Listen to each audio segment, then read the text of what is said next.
Call the meeting to order. It is 7 o'clock by my watch, and one on the wall is a little fast. We do have the minutes of January 21st, 2020 to approve tonight, and looking for a motion.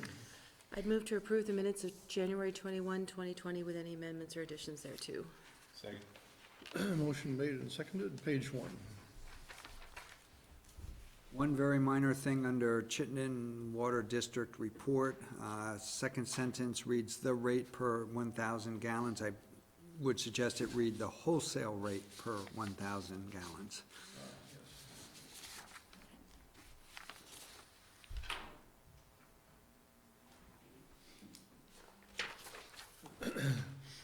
Page 2.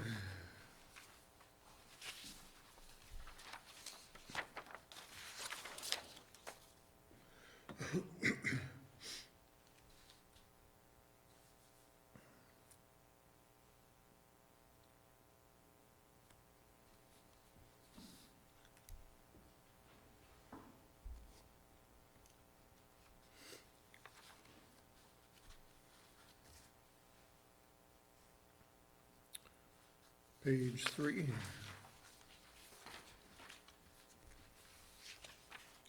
I don't know, after Ted's motion, if it's worthwhile putting in, but I had said that I wish that he had come back earlier in the season. I don't know if that can be added or not, but I wanted it a point known that I think we would have been more open to discussion for that had it come earlier in the budget planning process.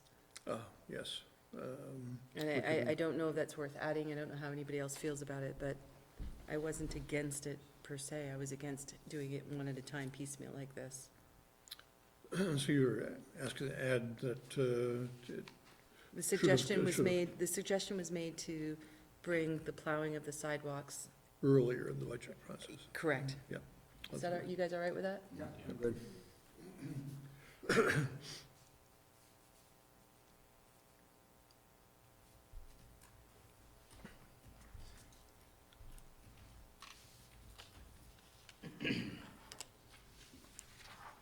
And page 4.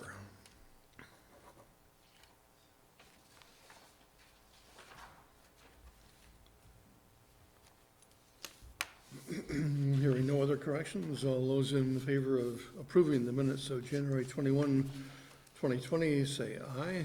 Aye. Aye. Any opposed, and no abstentions. Moving on to public comment. This is a time for anyone in the audience who has any thing to speak about on the agenda or not on the agenda. This is your chance to do so. No hands raised, so we'll move on to item number 4. That's the Lake Erie County Association cleanup discussion. Chris Conant, the president of the association, is here, as well as a member of the association. So, Chris, you've given us a bunch of stuff too to look at. Yeah. And,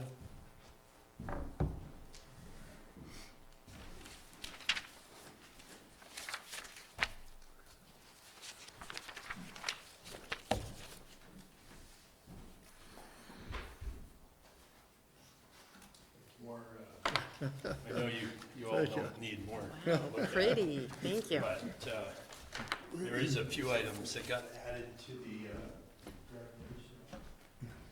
Thank you. I was feeling left out. I know you should.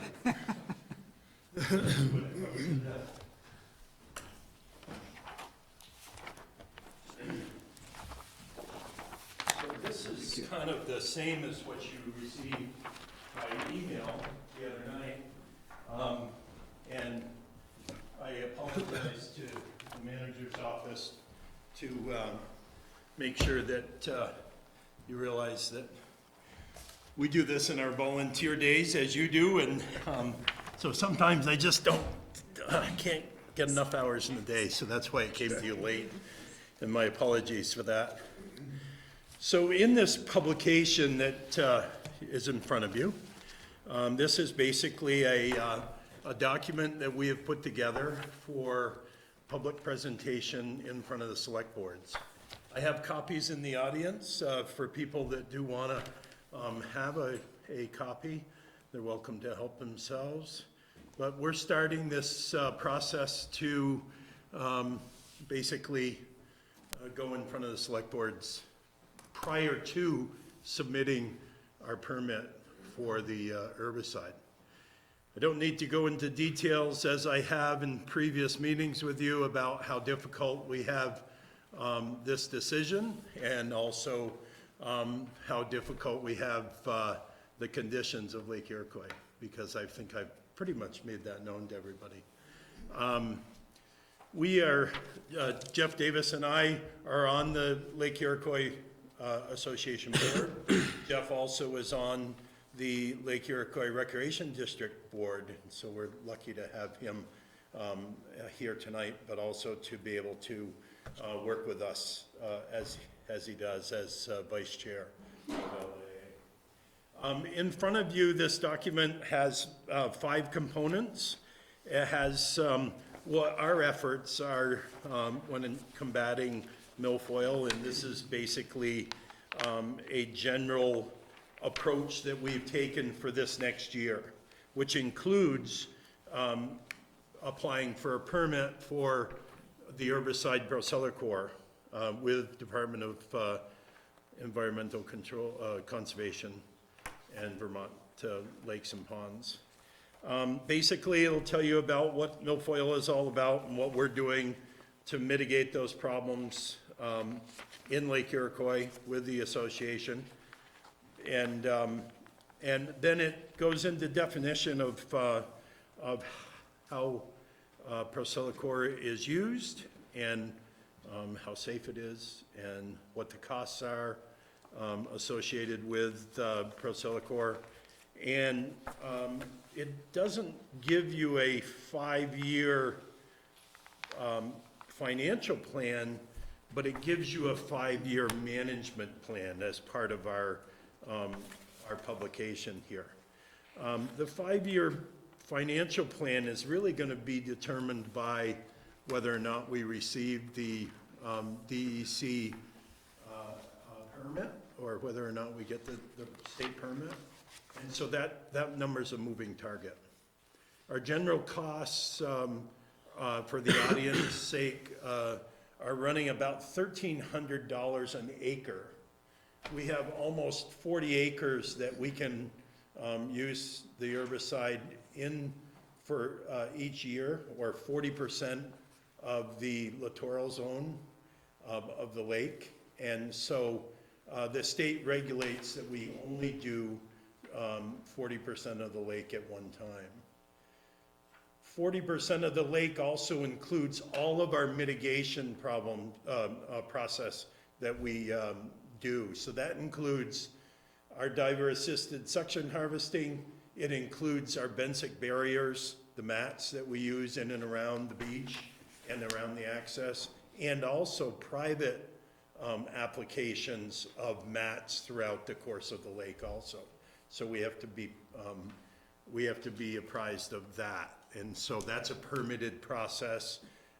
And so we can only do 40% of our lake littoral zone. And what that basically, the reason for that is that the herbicide acts as an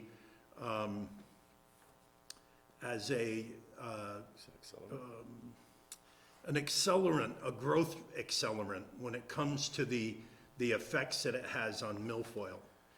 And with the fact that the plant material will die, there is a change in the oxygen level in the lake, and so the state Fish and Wildlife have determined that the amount of oxygen that's depleted in the lake at 40% of the littoral zone to be affected may have an effect on fish, and so that's why they've determined the 40% coverage rate.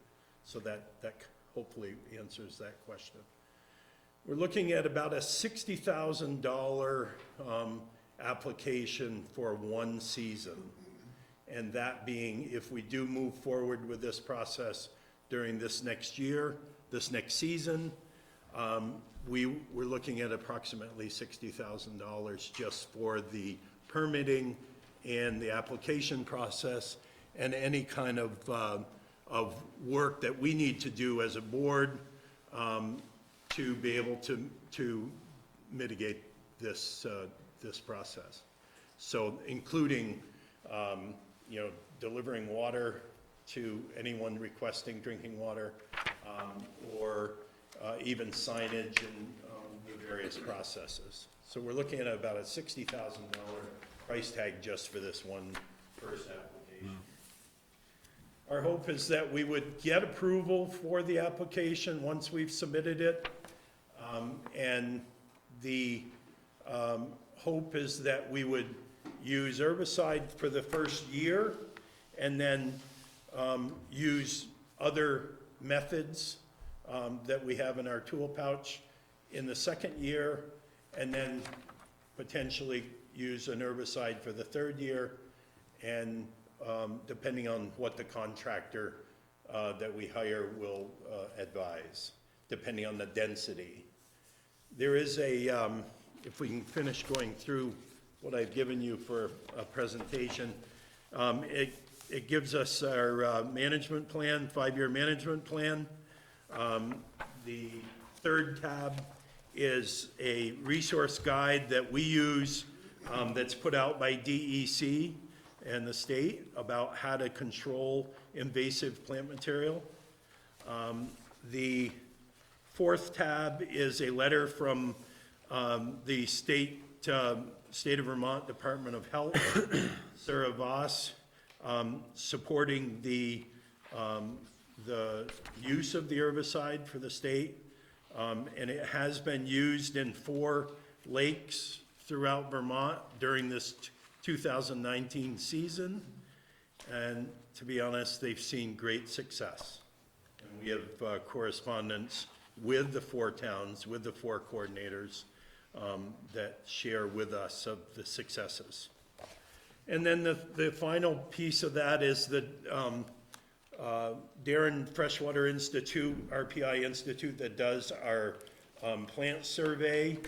Every 2 to 3 years, we have a plant survey that's done so that we can see what's going on in the water. And that's the final written report of a plant survey that we had done this fall, and that was funded by Richmond Conservation Commission.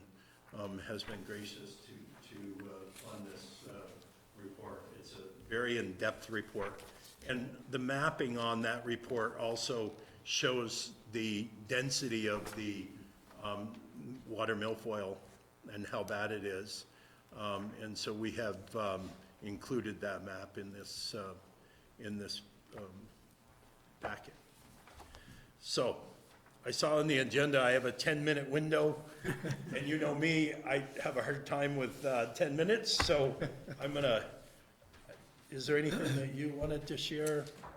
No, I can speak to the next agenda item, but as far as what Chris is covering, I think he covered it pretty well, so.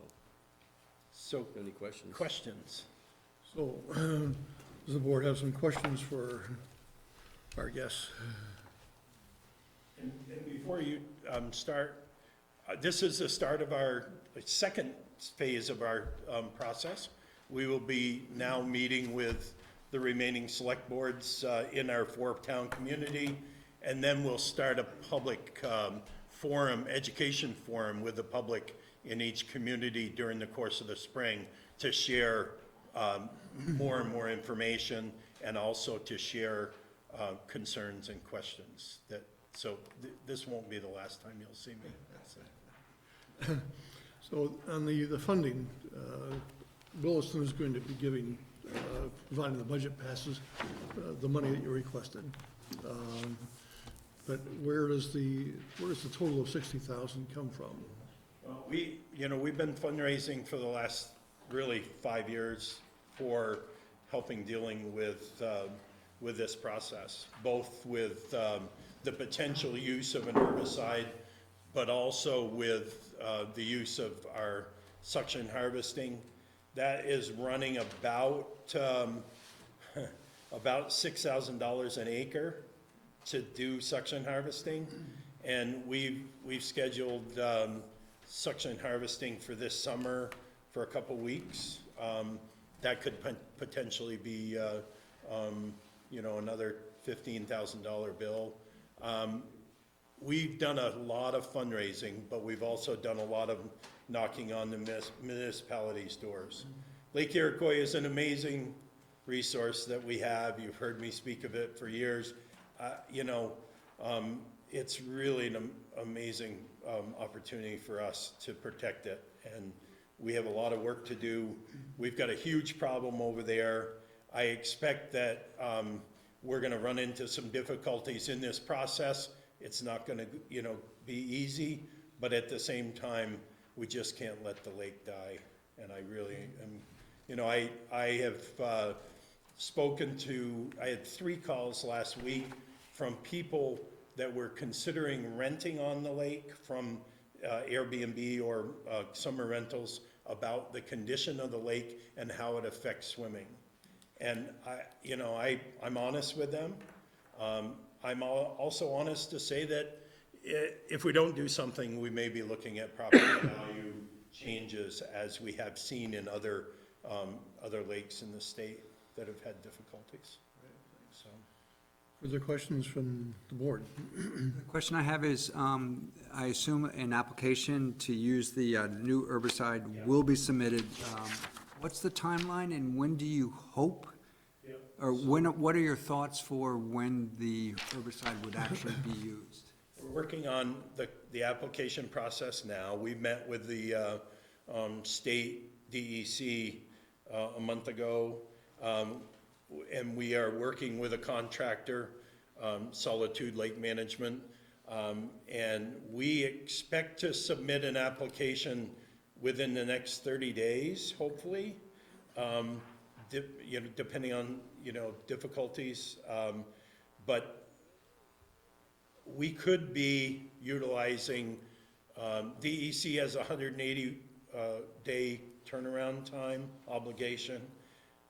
They also had a 180-day obligation the last time we applied, and we were, that decision was delayed almost 2 years. So there has been a change in the process on how they handle the permitting.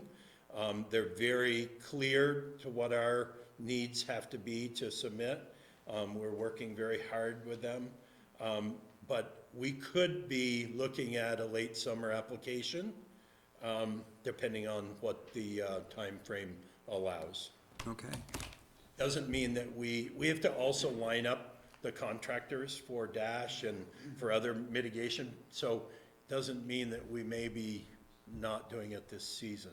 We may be looking at another season. Okay, okay, good, that's. Further questions? No, So, Chris, I've heard you not only present how you feel, and what I've read, it seems extremely effective from previous applications. I guess my question would be twofold. One, how long has this been around? And two, the testing and monitoring that happens not only during application, but thereafter, even when it's 2, 3, 10 years down the road. You know, it seems very safe from what I'm hearing and reading, but I don't know if that's too much for you to speak to tonight, or if you have that information. No, the EPA approval was in 2017. It went through a lengthy process in the 15s and 16, and then it was approved in 2017. It was used in Vermont for the first time in 2019, and we had an opportunity of applying last year, but we chose not to. We chose to allow the other lakes. At the time, there were 6 lakes looking at applying. 4 of them got approval. And so, and we really, we're part of Lakes and Ponds, FOV, LAP, and in Vermont, and they, there's a group of individuals that have communicated with us the successes. So we really have had great communication about the successes. And I have to say, all 4 of those applications were presented, and none of them were contested, which was interesting. So, that being said, part of the process, part of the permit process and the application process is that testing has got to be done after, immediately after the application, and has to occur for several days through what's called a fast test. And the fast test allows the contractor to submit daily samples. And those have to meet a criteria developed by the state and developed by the EPA before they can release the waters. The history shows that within one day, the half-life has dissipated and the water is safe. So, Actually, I'll just add this, half-life is 1.6 hours. So every 1.6 Hours. hours is half-life. So it dissipates very, very Quickly. and the concentrations which are in this publication that we would use are very low. The PDUs our prescribed dose units are very low compared to other areas of the country. In Vermont, we can use up to 25 PDUs, and in this case, we're using 3 to 5 or 3 to 7. So that, depending on the density of the Thank you. Any further questions? If not, we thank you, and perhaps, We're developing a new website that is ready to launch hopefully this week, which is going to have a public forum information piece, and will share all of this information. And so our outreach program now is so diligent and so well organized, and so that hope to be launched this week. So we're looking forward to that. before you go, though, we do have on our agenda, the Lake Iroquois District Report. Not sure that Sarah Francisco is going to be here tonight, but you mentioned that you could give, Just over the border on the Heinsberg rep. if you could give an update, that would be great. And I assume that she's submitted the report that No, she did not. no. Okay, give you a little, there is a report, I can forward that to you tomorrow, Clay. That'd be fine. So we have four members from each town, and we meet about every other month, sometimes more often.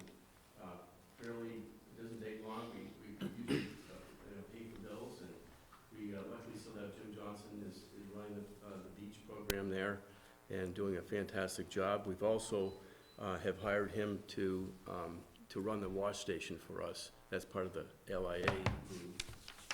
LARD, so he has really two functions, which I'm really happy that he's doing both, and every year we're afraid he's going to stop working on the beach and also at the boat launch. We've seen a decline in passes for the actually this past year went up a little bit, but we're fairly convinced that part of the reason is because of the weed situation, especially the end of the summer. Not only is it visible, but it's, Chris is at that end of the lake. So, LARD is very interested in trying to get rid of the weeds. I think that'll improve the enjoyment of the beach area, and I think it's important, and that's why the two groups are working together. LARD is actually a co-applicant on the permit. We have a municipality. It is a municipality, and by doing that, we actually saved $500. The previous application, Williston, the town of Williston, we are working on, we have received a grant to redesign BB Lane, and that design is now complete and will be going out for bid, but it's about a $200,000 price tag. So we have applied for a grant to pay for part of it, we're not successful in getting that grant. So that's the big nut. The next big nut for us is we'd like to improve BB Lane to it's one of the largest contributors to runoff on the lake. And we've, LIA, sorry, has, we've done a number of projects around the lake to slow down the runoff. And so BB Lane is the next project that we'd like to correct, because that will help the lake also. So those are some of the activities that LERD is working on. Questions? Questions for our folks? No, it's good. Good. Well, thank you very much Yeah, for thanks. coming tonight. Yeah, Appreciate it thank very you. much. Appreciate all your support. Don't think our next presenter is here yet. We're running. Oh, is Sarah here? Yeah. Oh, duh. My glasses are not working well. Well, I'm glad you're here. We'll go on to the Chittenden Solid Waste District update. Sarah Reeves, General Manager, is here, and I think somebody else from your organization as well.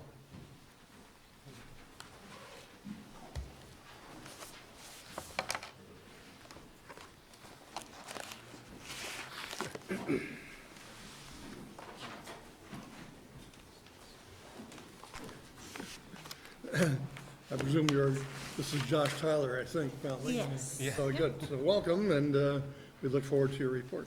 Thank you.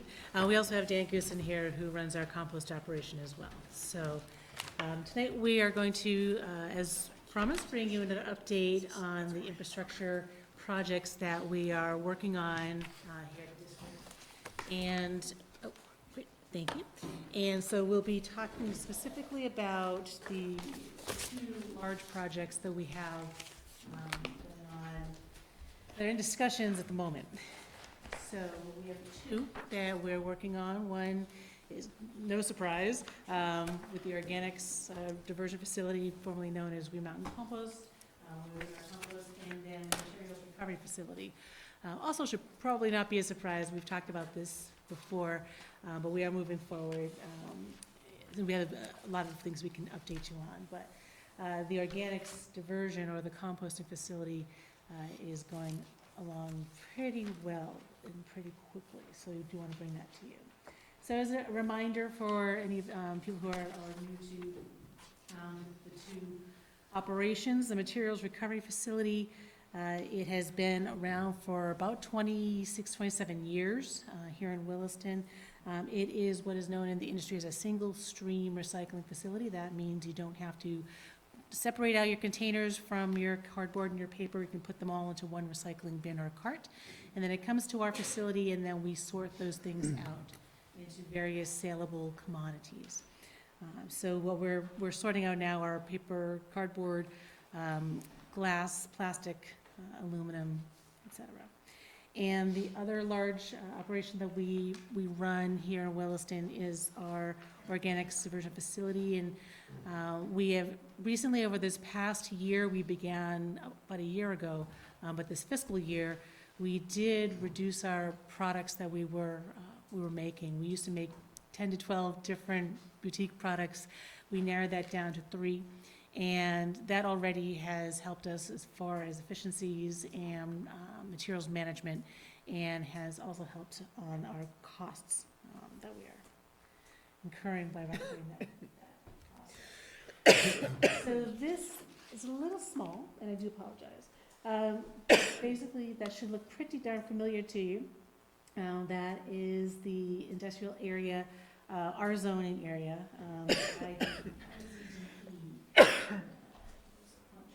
But maybe I'll just come up here.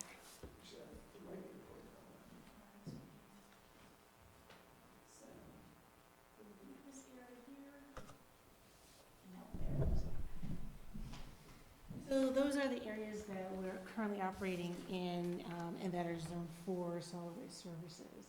So that red circle, that is where the materials recovery facility is right now, in the industrial area.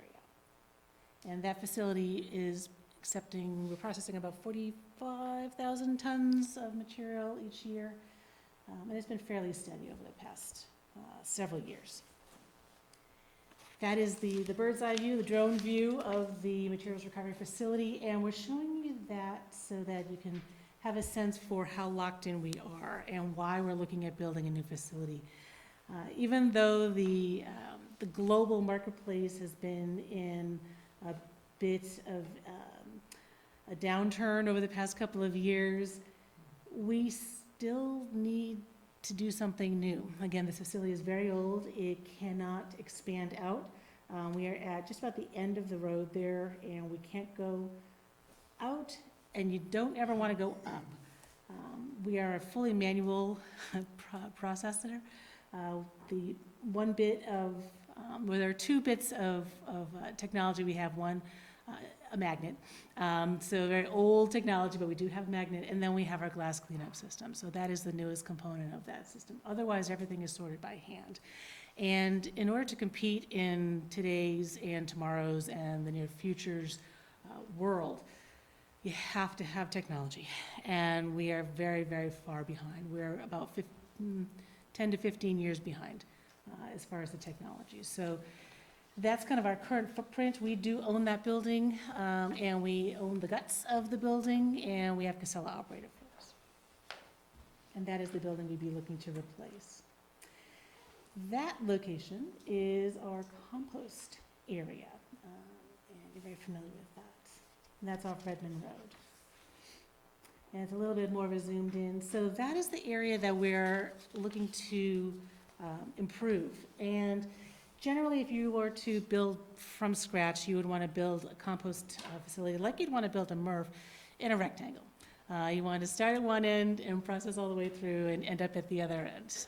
And we've got a bit of a roundabout way here.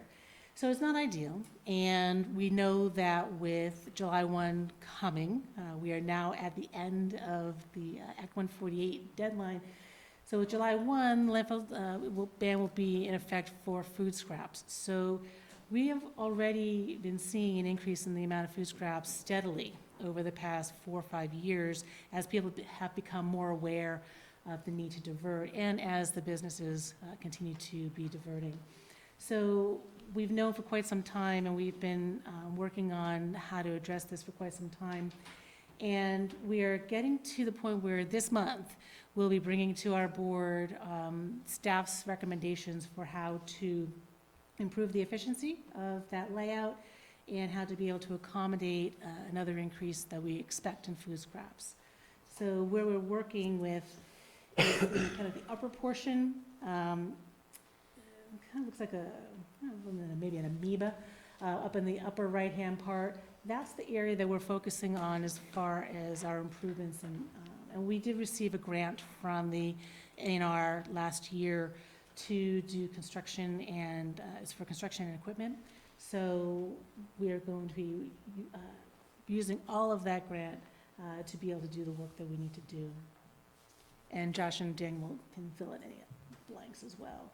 So the other area that we're focusing on, this is kind of the middle part of Redmond Road. You can see IBM off to the left, and then the new road that Velco built and their storage area up onto the middle part of Redmond Road.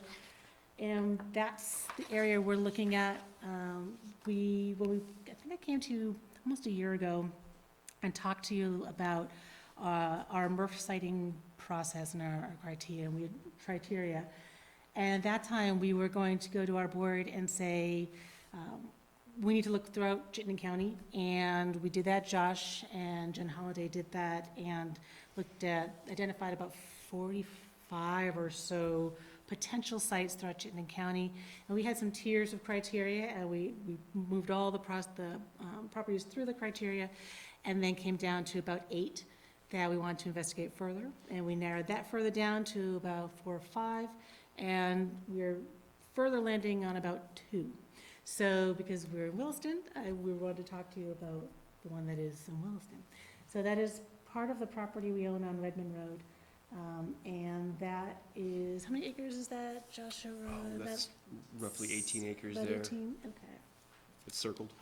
In that oval there. So that is the area that we're focusing this conversation on tonight, and that we've done some extensive investigations and work too. So this is a very busy drawing, and we had hoped to get a better one for you for tonight, but do we have a?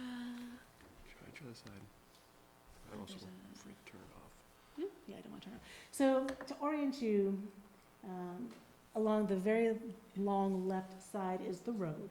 And then so down towards the bottom left-hand side, and these are just, again, imaginings, there would be an entrance road coming in off of Redmond Road. So if you're going down Redmond Road and you're picturing where the IBM property kind of goes off to the left as you're curving around, that's about where a new entrance could be. The building that we're, again, in the drawing stages of, that is that orangey tannish part, and then the gray is the road that goes around behind the building. So to try to minimize any noise, we would want to have trucks come around behind the building and minimize that view from the road and the noise impact from the road as well. So that's kind of where we are, and what we'll be talking to our board more about in the next month or so, as far as a potential new materials recovery facility on Redmond Road. Do you want to take questions on the MRF now, or do you want to go through, there's only a few more slides on the compost facility, do you want to take questions at the end, or?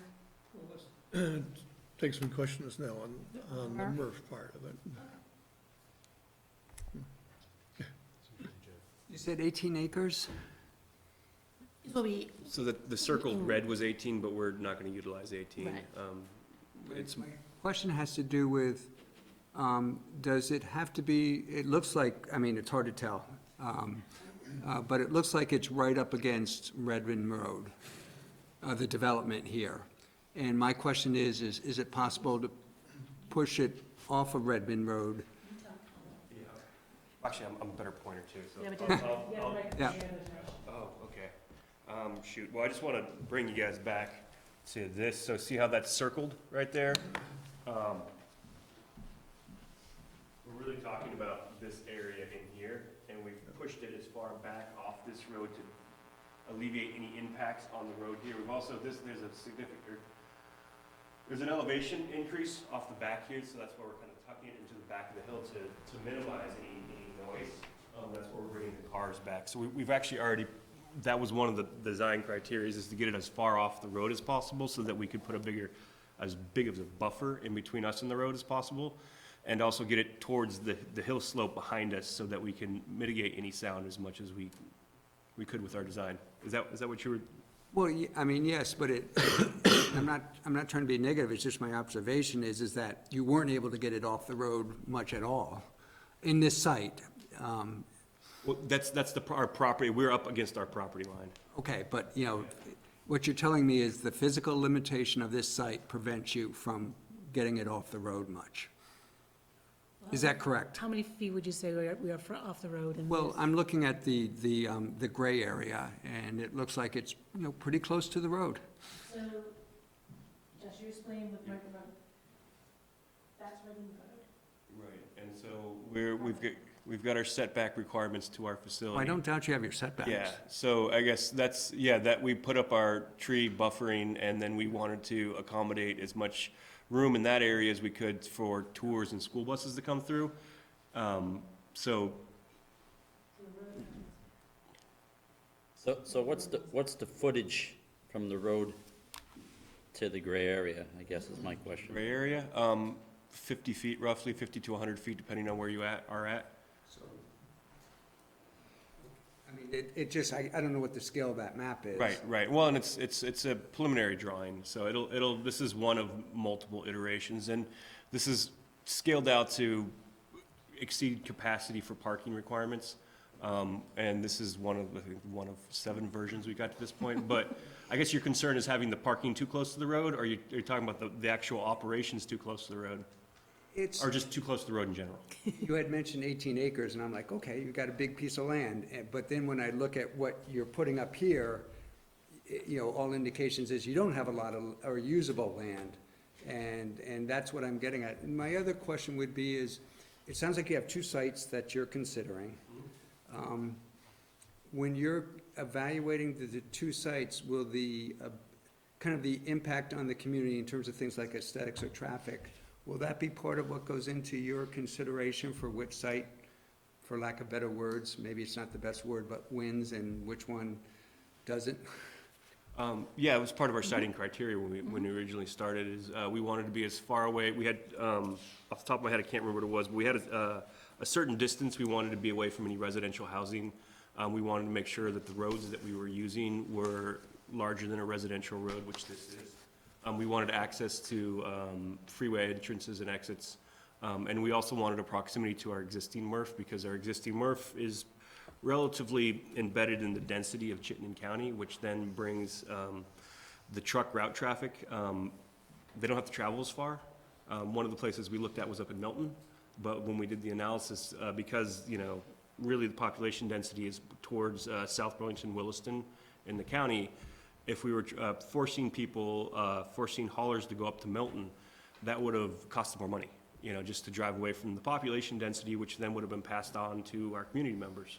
So that was one of the things we really wanted to be sensitive to, is where we place this and its impact on what people are already paying or have to pay to get their recycling picked up. But, yeah, so our site that we have here, it's kind of a rectangle that goes parallel to the road for the most part. If we went 18 acres and went back, we would be on the back side of that, off the road. This piece of land looks vaguely familiar.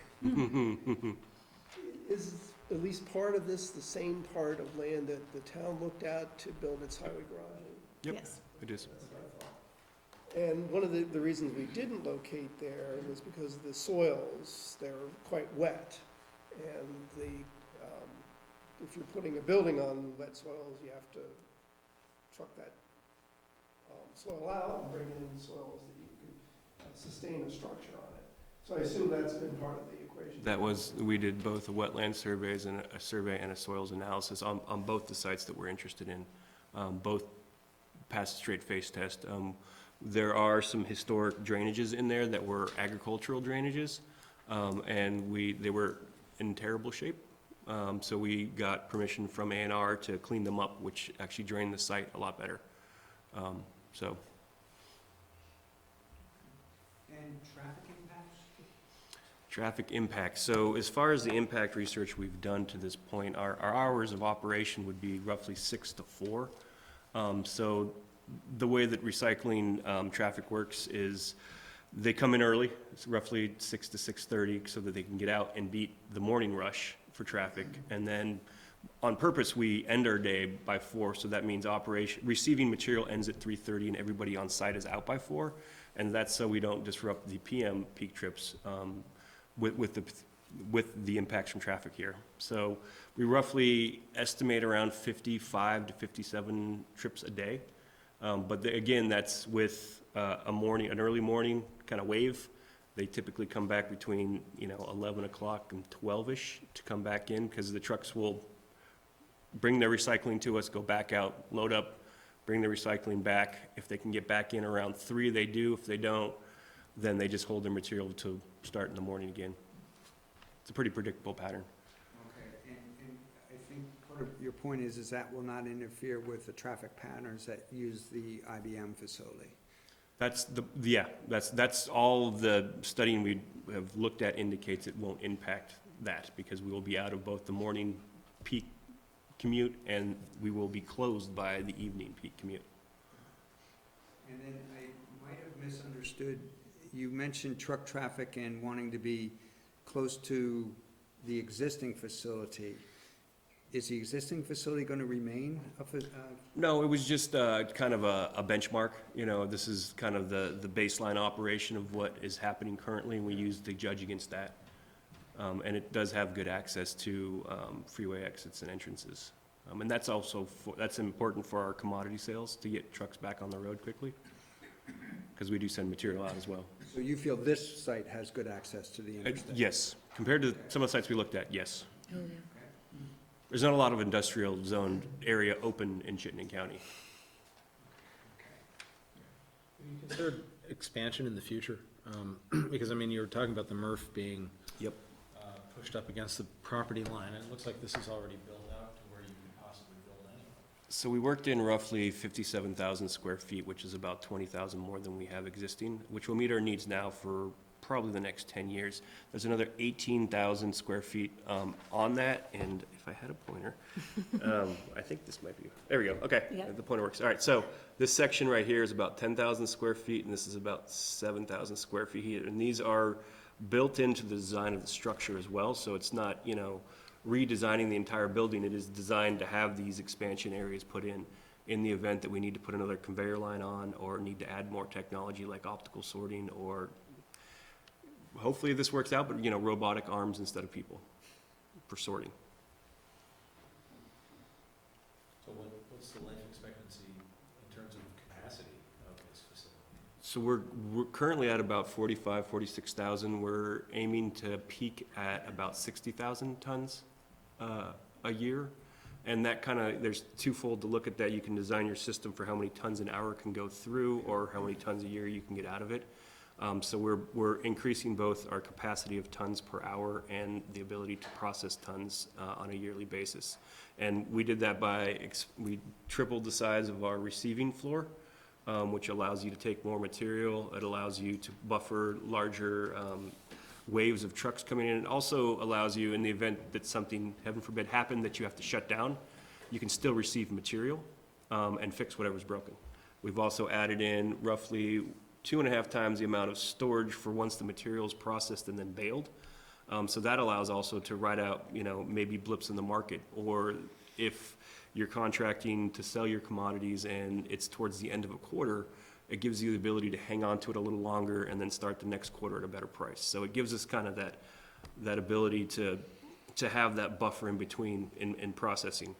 And then the floor itself it's about 30,000 square feet, which is about the size of our entire building right now. So we've got, you know, our idea is not to build up, it's to build linear, because you want straight lines for stuff to go down conveyors. So that's kind of the thought that we have. In terms of, like, you've done a demographic analysis to see how long the place will continue to serve Chittenden County. If Chittenden County does continue to grow, even though we're not growing as much as we were, we're one of the few counties that isn't.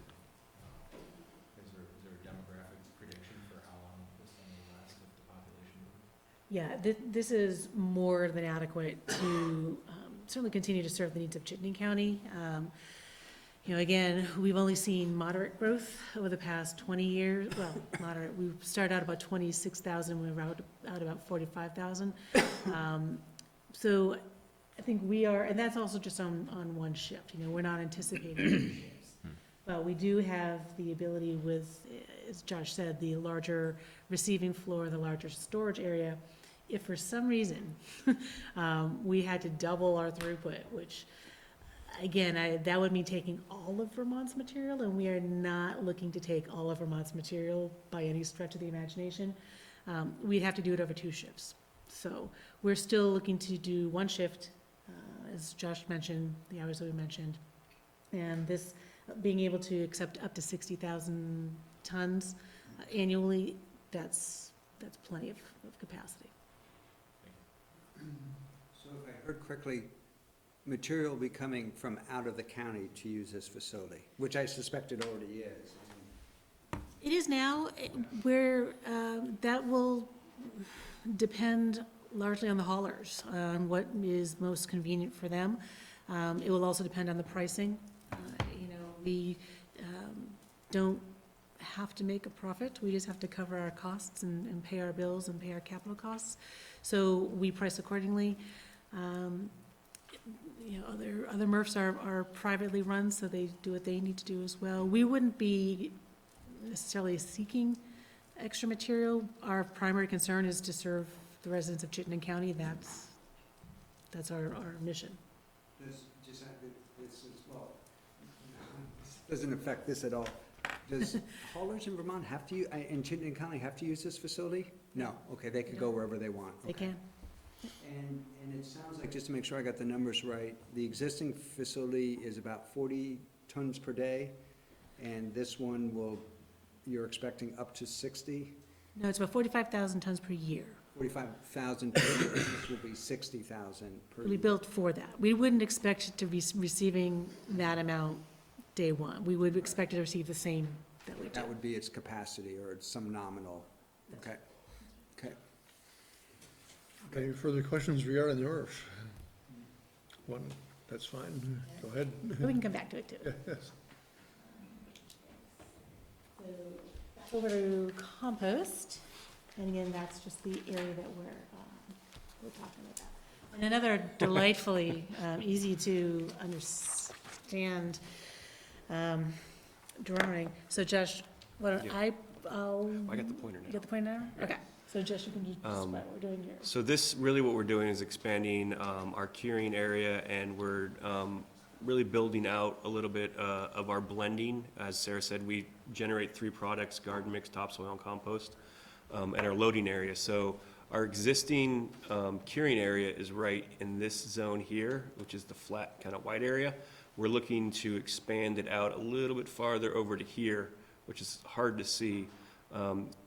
Sarah also mentioned that we received a grant from A&R, which allows us to look at some new technology and better equipment. So we'll be hopefully getting rid of 4 pieces of equipment and replacing it with 1. That 1 is a large windrow turner, which will make our processes a lot more efficient and a lot more economical, which is why you see this kind of this red line here and this red line here. That's a 30-foot wide road for the windrow turner to drive down. And then everything's going to be angled towards our stormwater retention areas here, so that the windrow turner can come and turn this way in our curing pad.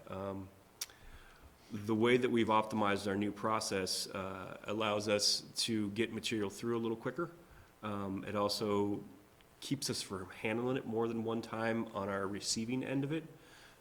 Once we have it processed, our screening, we're still working out where that's going to be. We'll be over here, just kind of over this area there. We'll screen, and then we'll have large stockpiles of compost, garden mix, and then topsoil. And then we're also going to build in a place for people to come in, because we only sell to commercial at this point. So we need a pretty efficient loading area for the larger trucks and trailers that come through.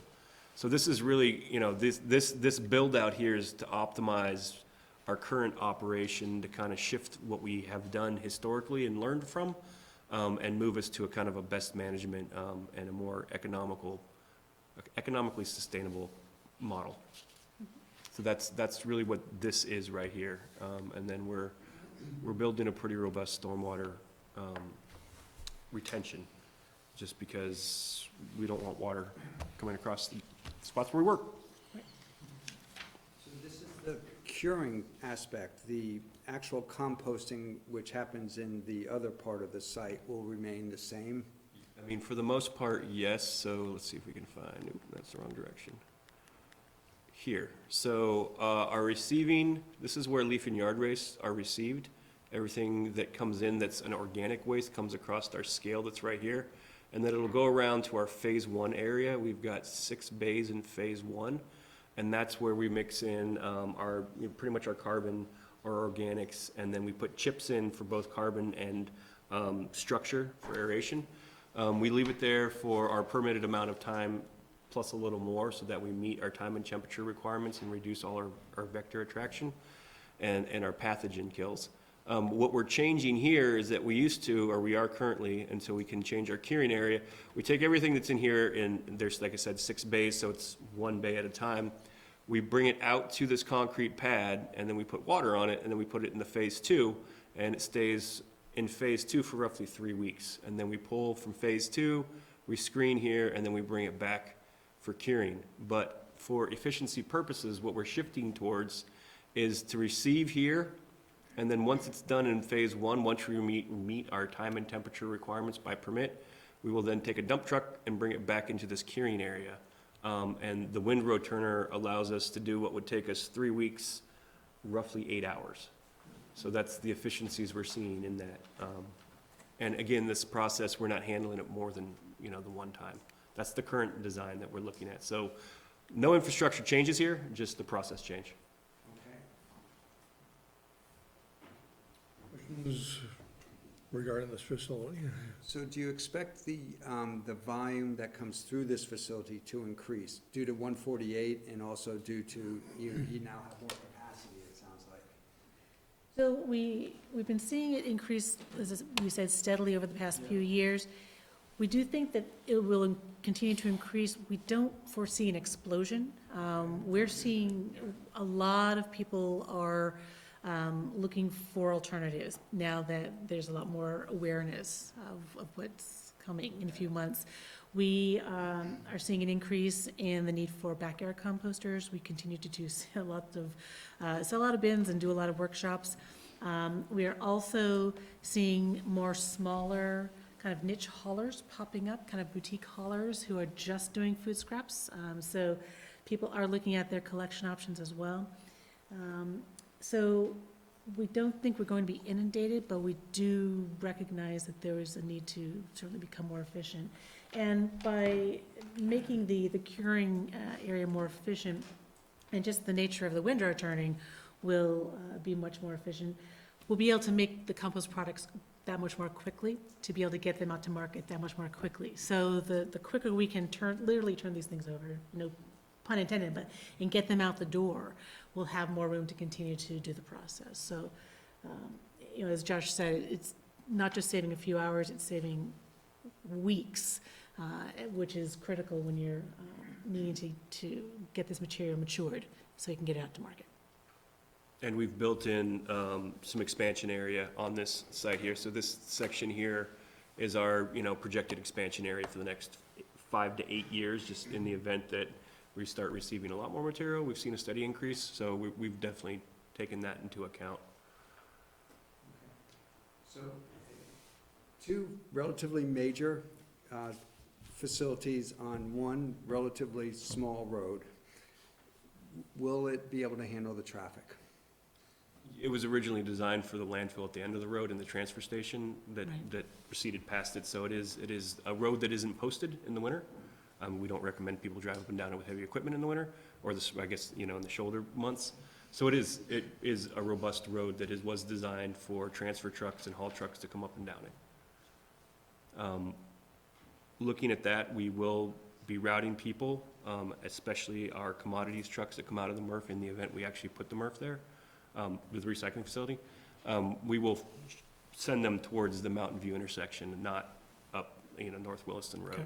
That's right. Because that is the old route that all the transfer trucks would take when the transfer station was there.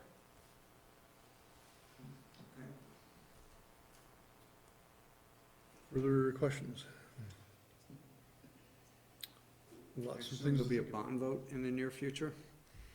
That is the question. First, our board has to actually agree to the MRF project, which they have not done so yet. So this month's meeting, we're bringing to them kind of our final designs for compost. And then we'll, obviously come back to the town for the permitting needs we need there. And we're hopeful to bring the decision or a recommendation to our board regarding the MRF by April, is what I'm hoping. I'm looking to Josh saying we've got some things we need to finish up. And then, yes, we don't have that cash in the bank to be able to pay for such a large facility, so there would be a bond vote. But the timing of that, we're not sure, because we would need to have everything in place, everything, the plans, permits, financing, the whole 9 yards, before we could come to the voters for a bond. So it would not be this year, I can tell you that. That's completely not happening, either in March or November. The absolute earliest would be next March, but it may not be for a year after that, so. And then, hopefully this is my last question. Under the existing host town agreement with the compost facility, you expect to stay within the limits that are in that? Yes. I came prepared this time, Jeff. I looked it up ahead of time. I've got it right here. Sorry if I tripped you up last time. No, you're okay. You're good. You're asking the right questions, and I did my research ahead of time. So yes, that is the goal, to stay within those limits. Anything else? If not, we thank you very much for the Appreciate your education. time.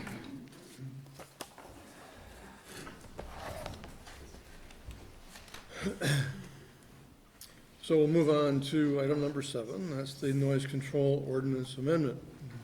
And tonight, it would be my goal to listen to the three proposals that we have, one from staff, one from the neighbors, and one from the gun club. And then go into deliberation with the board to see whether we can come up with some suggested language for including in the ordinance, and then calling for a public hearing where everybody can gather again and we can talk about it one more time. So, that's my goal, but we'll see what happens. So Eric, you have a memo to us with some recommendations. Yep, so this is a team discussion from January 7th. The board asked staff to prepare some proposals covering two main policy areas. One was to provide certain times throughout the year when shooting is prohibited, and two, requiring further notice to the town for special events. So I'll summarize what our staff recommendation for consideration this evening is. To increase the notice period to 72 hours, and then a provision that would allow this notice period to be waived up to 3 times per calendar year at the club's request, and then to prohibit special events from taking place on the first Saturday of the month from June through September. And after the drafting of this memo, a couple of clarification points related to this. Pertaining to hunter's safety in Section E, the board may want to consider whatever requirements pertaining to the day restrictions and hours notice are applicable to the hunter's safety events as well. And for the waiver of 72-hour notice to the town, setting a minimum notification period in the event of a waiver request, staff recommends 48 hours for that. So that's what we prepared for a staff recommendation this evening. So we had some language that was proposed by the neighbors, and Dave and Stuart, are you willing to talk about that? Sure. I think just a couple quick comments. Sure.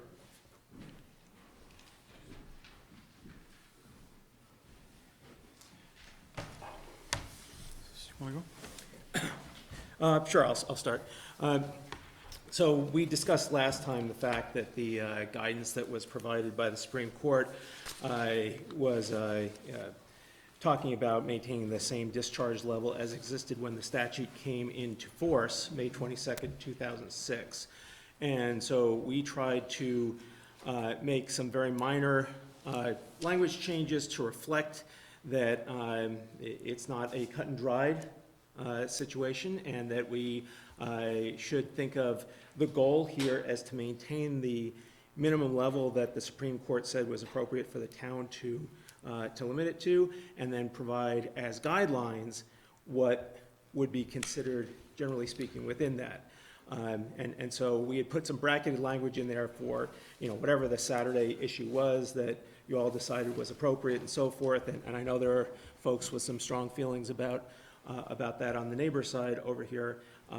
But anyway, that's a way to handle it that doesn't allow things to creep from the level that the Supreme Court said was appropriate for the town to limit it to, without having some sort of artificially strict statement of what that was. And as it turned out, as I looked at the language that the staff put together, I realized there was one example of sort of the language that was problematic, and that was that special events were defined, and then after that, it said in addition to special events, there are up to 4 hunter safety courses that could be allowed. And for even 4 Saturdays throughout the summer, those could potentially fill up all of those quiet Saturdays. So there would be no quiet Saturdays at all. And so that's one of the issues that we would get into with having a more, it looks like more concrete, but certainly not following the intent of what we're trying to do. Dave, I'll hand it to you. Thanks, I'm Dave Yandell. I guess I'd just say there are a number of minor comments, and they can be dealt with in the specific language. I don't think they're intentional, sort of what Eric brought up were 2 of the points. But just stepping back to, I think I want to make explicitly clear, the neighbors are asking the select board to maintain a standard that goes that does not go beyond the 2006 historical standard of shooting, that you would not allow that to increase. And we'd like that to be explicitly clear that that's what we're asking for. We recognize it's extremely hard to define what that means. The Supreme Court said the level of discharge. You made a good faith attempt working with the gun club to come up with a number, 16 days and rolling average, what, you know, I don't remember specifically. I don't necessarily agree with that, but I respect the process you followed. I think you did a good job working together. We're not contesting actually that number. Our concern is that 75% of all the data that they provided of the shooting, historical shooting, 75% of that was 4-H events. Many of them were in the winter. These are presumably a few kids shooting for a few hours. The potential for 40 people shooting for 8 hours on a summer Saturday, that's a very, very different level of impact on neighbors. That is a very significantly different level of discharge. And that was the reason that I think Stu and I felt some language in the noise ordinance that states the intent to maintain that 2006 standard of discharge, that it's, we're choosing this number of days, but if it doesn't stay, if in the future, 5 years from now, there's different leadership in the gun club and they're shooting on every Saturday all summer for 10 hours, that's a very different level of discharge. So I mean, I guess where I'm coming from is that there are no drive-through businesses in Williston. We've decided that's not appropriate. There are no strip clubs. There are no bars that only can sell liquor and have dancing and things. We've made some decisions. We don't have used car lots in the ag rural district, except where we do, because they were there before the zoning said they couldn't be there. But when that used car lot, Payas, tried to expand, the town took enforcement action to prevent them from doing that. The town has spoken on whether we want gun clubs. It's not that we're opposed to the sport or the people that are doing it, is that there's a really significant impact on neighbors. And that's not the footprint, the number of parking spaces, or the number of vehicle trips, it's the noise. So you have an opportunity with the noise ordinance to hold that level of impact to what the Supreme Court said you can, and that's what we're asking you to do, to not allow this to expand. And I think Stu and I, in talking about this and talking with some of our neighbors, felt you could noodle this forever in terms of a more clear definition of the exact number of days or hours or discharge. What you've done is fine, but we would like to have language that says the intent of this is to maintain that level that the Supreme Court would allow, and let them figure it out. If they shoot the same amount that they did in 2006, I don't think anybody's going to complain. I have only one other comment, which is in terms of the protected Saturdays issue, I went through the data that they provided. Again, this is what they provided in terms of their history. I know the Supreme Court said not to consider things after 2006, but even they gave us 4 years. The number of events that occurred on Saturdays in the summer was roughly 1 per month, no matter how you look at that. And I'm happy to share this with you. It's already there. It's just redrawn. But no matter how you average it, actually during the interval, the Supreme Court defined there were none. There were 0. But it goes up and down per year, and it's not fair to say to limit that. My point is not that we should tell them exactly how many. My point is just that even restricting them to every other Saturday in the summer is actually twice as much as they were shooting in 2006 during the summer on Saturdays. So it's not really that big an impact over what they were doing then. Again, that gets to the question, should it be 1 protected day per month during the summer or 2? What the neighbors have asked for is the opportunity to plan events of our own that are free from gunfire. Right now, as it stands, I think we would have 350 or 360 days or 361 days of the year that we can't plan an event that will be free from gunfire, and 4 or 5 days that would. So we're asking, that's the second issue, which is the protected days. Again, I don't want to get into all the little details. We can talk about that later. But thank you we appreciate what you're trying to do. Questions for David and Stewart before?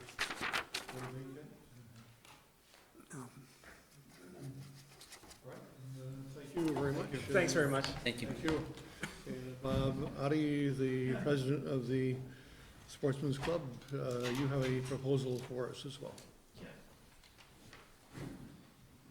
To start with an only half tongue-in-cheek apology, the proposal that we sent, I marked up thinking that it would be easier to see what we had done with track changes and got a little bit carried away with formatting and kind of turned it into a spaghetti bowl of red lines. So this is a completed non-track changed, non-track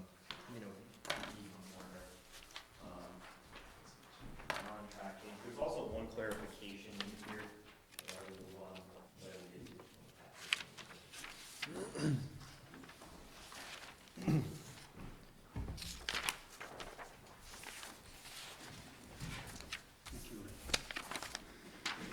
You have enough up there?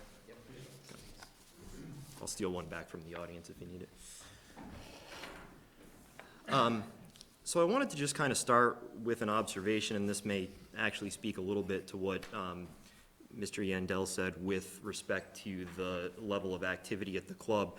And again, just more of an observation than anything else, that in the nearly 3 years since the Supreme Court ruling, the club's essentially been operating exactly as our activity would be described in the proposal that was put forward at the November public hearing.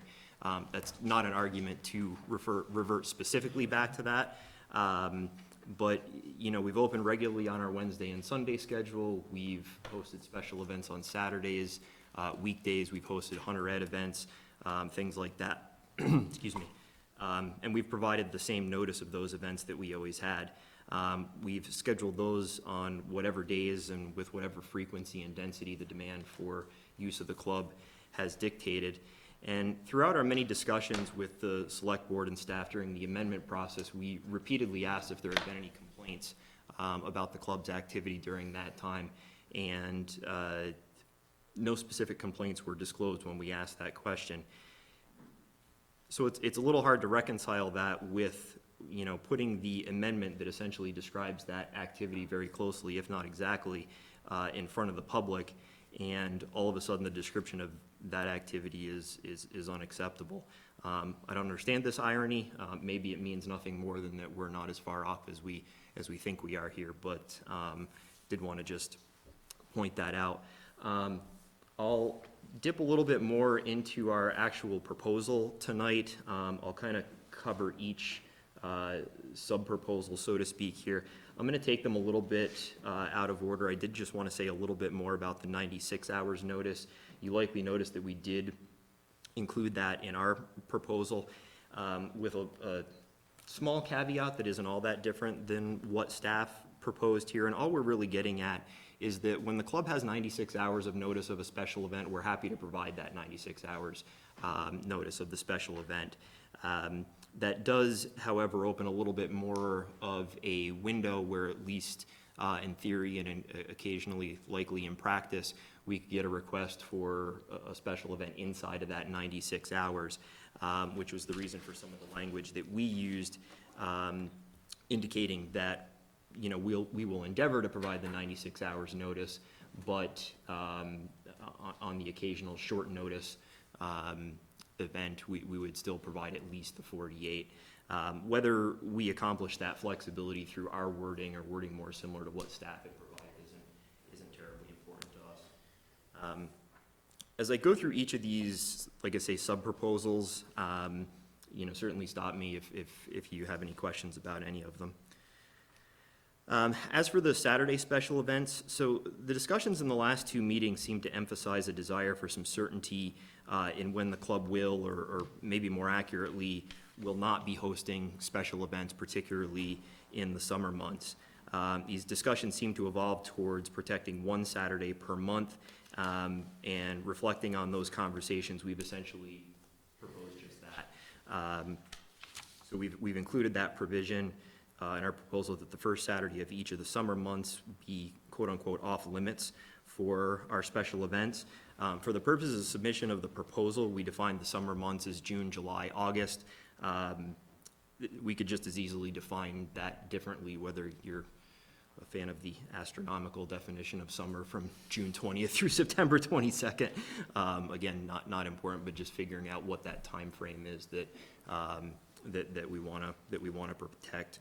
There may actually be a benefit to using the latter definition because it would typically capture and protect both the 4th of July and the Labor Day weekend holidays, where residents might be more likely to plan outdoor events, so possibly a rare win-win in this process. Our position remains that there's no precedent in the 2006 baseline described in the court ruling for barring special shooting events on defined Saturdays. You know, if you reflect back on New Year's Day of 2006, you know, how many Saturdays on the calendar could you point to with a guarantee of no special events? And the answer is none. But the club certainly, as was pointed out earlier, didn't host events on every Saturday, but when and how many events could be held during that 2006 baseline was solely at the club's discretion. With this concession, the club will at times have to decline to host requested special shooting events. These events are an important part of generating the income that allows us to keep the proverbial lights on. I think this is the first point at which I've used the word concession, and I just want to take a minute to kind of reiterate a statement that I made at the January meeting, which is the club has made concessions in this process. Most significantly, we took, I think, a very conservative approach to determining that number of special events that would be allowed, and arrived at the 16 there. I think there were and still are good arguments for more than 16 special events. I'm not looking to reopen that debate, just a point in how we've kind of approached this to this point. And again, mentioned it in January, but not a concession per se, but the club does recognize that the Supreme Court ruling didn't give us free rein to essentially do what we want here, and we will live within those limitations that the ruling placed on us. But back to tonight's proposal, to help offset some of the income loss from the events that will be required to decline, we're proposing an extension of our regular Wednesday shooting hours. The one clarification that I mentioned in what I handed out, I had not originally included the Wednesday shooting would remain in April 1st to October 31st timeframe on the calendar. That's the time of the year that we have historically been open on Wednesdays. And so we're not proposing an extended schedule there on Wednesday, you know, as a way of shooting more days, just extending the hours a bit on those, on the already existing Wednesday shooting days. Similar to our discussions over the summer and fall regarding the weekday special events, it can be reasonably assumed, I think, that extended hours on a Wednesday will be relatively low impact provision. We certainly understand that not everyone works a 9 to 5 Monday through Friday schedule, but a plurality of residents is likely to benefit from shifting some weekend, some Saturday hours onto a weekday. The extended Wednesday hours, we think, is also proportional to the club's concession defining the Saturdays that'll be free from our special events. And just a bit of perspective on the number of regular hours that we're typically open. Even when we're shooting on Wednesdays, so the portion of the year where we're shooting on both Wednesdays and Sundays, we're open for regular shooting for about 10 hours a week. On average, that fluctuates a little bit as days get longer, days get shorter. And so, you know, I think even with the proposed extended hours, our regular schedule will be far from monopolizing the peace and quiet of the neighborhood. Just a few more comments. So many who have participated in these discussions, including staff, select board members, residents, have professed their support for the club and its ongoing viability. Even if you're neutral to the club and you're willing to include or will require a provision barring the club from shooting on defined Saturdays, I think it's also reasonable to be willing to allow the club to recover some of the lost income that will inevitably result. And I think, again, just to kind of reiterate, an extended Wednesday schedule is a fair way to accomplish this balance. Unfortunately, if an extended Wednesday schedule cannot be included, we'll have to withdraw the provision in our proposal that includes the defined Saturdays with no special events and would oppose any amendment that includes the off-limit Saturdays without the Wednesday schedule. Just one last thing. So we have listened to what's been said in these meetings, and just want to talk a little bit about our proposal process here. So this phase of the discussions began in the November public hearing with comments from a resident who was concerned about the uncertainty in the club's event schedule while trying to plan a wedding at home. As these discussions progressed, it seemed that something close to a consensus was building around the desire to protect one Saturday per month during the summer months. Since that time, proposals from residents in the select board have varied widely, some seemingly not even addressing the stated goal. Even in tonight's proposal, summer months have grown to include nearly half the year, if not the whole year. And the suggestion is now for at least 2 protected Saturdays per month in 2 of the 3 proposals. One of the proposals does not address the desire for defined off-limit Saturdays. And the same is true with one of the select board proposals from the last meeting. The brainstorming is fine. You know, I'm not criticizing these proposals in and of themselves. But without some commonality between them, it makes it a little bit harder for us to respond. So we hope we've come up with something here that does reflect, you know, some of the stated goals of various parties in various meetings that have occurred since the November public hearing. And with that, I will take any questions if you have any. Any questions for Bob on his proposal? I just want to thank you, because you did listen to what we were trying to get across, so I definitely appreciate the efforts you've made. If there's no other questions? Nope, okay, thank you, Bob. Is there language, is there language that you've offered about the Wednesday extended hours? Am I missing that? Yeah, so that, well, maybe the track changes would have been more helpful. If not, thank you, Bob. And now, to the board at this point for your comments and perhaps some action.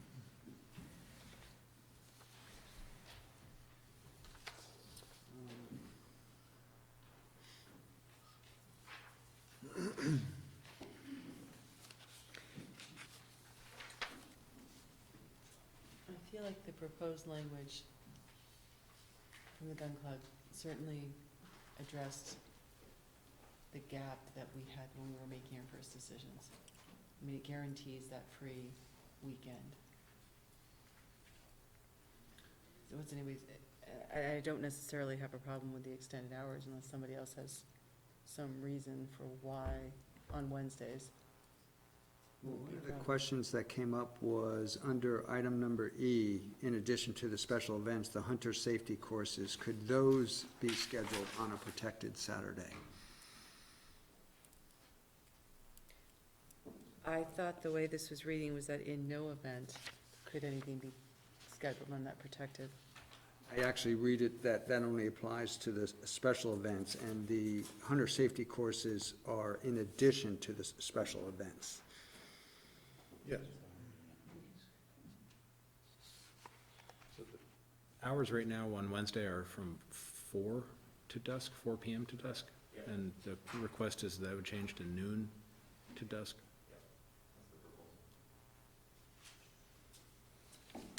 The April to October 31st is not a hard, it's not meant to limit when the Wednesday hours would occur, it's just when they normally occur now. Is that correct? We are current, so I guess the other way to state this is that we're currently open 4 to dusk on Wednesdays, April 1st through October 31st. This would be noon to dusk, April 1st through October 31st. I see, okay. And that's the. So no additional days, just an extension of Yes. the hours on existing days. Okay, good, thank you. And that's the gun club's choice right now, is for instance, on November 1st, Wednesday shootings no longer happen. Well, it becomes sort of impractical, because what it was really based around, that's roughly when daylight saving time begins and ends. Although Okay, they keep creeping with those dates, but, you know, weather and actual daylight, I mean, even before daylight saving time ends, that last couple of Okay, last couple of days in October. okay. Jim, what about adding the same notwithstanding language to the four for safety? Say again, I'm sorry? What about adding that same notwithstanding the aforesaid no classes be scheduled on a prohibited Saturday? Why not add that same sentence to that provision? Will that clear up? It would certainly make it clear. Mr. Audi? We wouldn't oppose that. You would not oppose it? We would not oppose that. That would help me. Stu, does that? Well, that was a problem with the last draft, so I appreciate the point there. I mean, On that point, it certainly addresses that drafting issue, yes. Thanks for asking.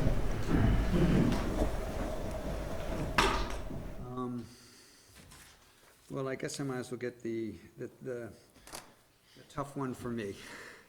And that's how many protected Saturdays there should be. And I'm trying to think of this as balance, and I realize that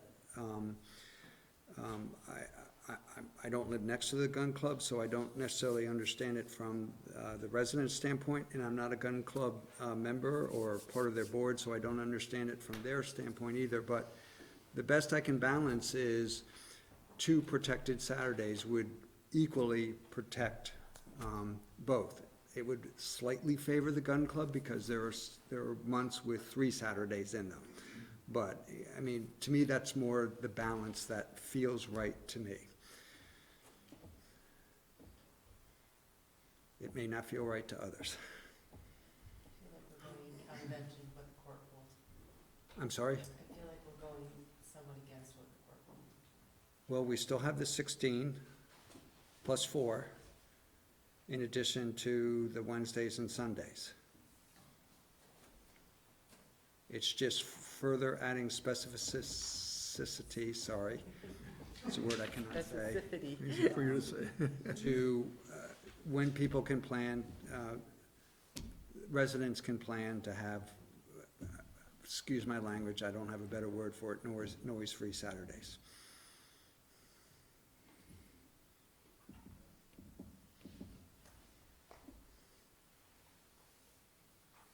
Other comments, suggestions? Well, let's, the 72 versus 92 hours. 96. 96, sorry, yes. 96. I think that's great if they can do it. So stick with the endeavor to provide 96, but no less than 48. I mean, that was a concession from them to give more time. Yeah, I'm not disagreeing, I just, Yeah, the 96 was in our proposal. Right. That's great. How does the word endeavor get defined going forward, though? A shooting club will endeavor to provide 96 hours. What does that mean? Well, in practice, like to us is when we know of an event 96 or more hours ahead, we'll provide 96 hours of notice. Did we just say that? If that, yeah. I'm less, I don't mean to be snarky, I'm less attached to the wording than the sentiment. Well, it's just that, again, Yeah. going forward, I think, Bob, your leadership has been great, and, I think there's a lot of good faith. But rules, laws, and ordinances are designed for, other people after we're all dead. So I want to. I learned more about that than I wanted to through this process, but I will defer to the people who have written more ordinances than I have. This is my stab at it. If the explanation of what we're trying to accomplish indicates some other language would be better, like I say, as long as the operational reality stays the same, I am not attached to my wording. Just for a suggestion, when possible, might be a good quick phrase for that. I actually like that. Yeah. Thank you. Shooting club, special events when possible. Yep. In no case shall the shooting club provide less than 48 hours. Yeah. All right. Okay,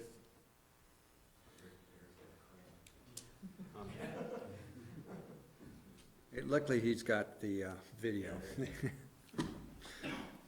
How about the language that was recommended by the residents regarding, for lack of better words, the interpretation of the Supreme Court? Did I get the court right? Decision.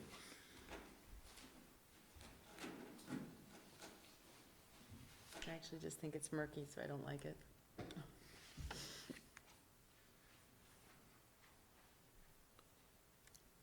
Thoughts?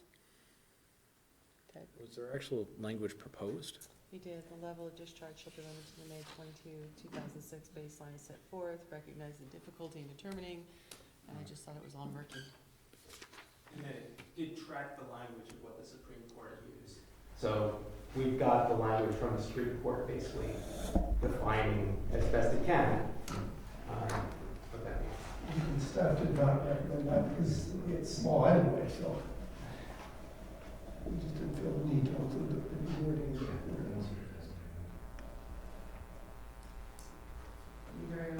Okay, well, would it make sense then to reference the court decision? That way, at least it's referenced in our, or I'm not a lawyer, or Well, it's already a law, so you don't, It doesn't need, doesn't need it to be. doesn't do anything. it wouldn't do anything. Okay, all right. Okay, next would come the months for protected or protected Saturdays. And we have May versus September versus June, May through the end of September versus June through the end of August.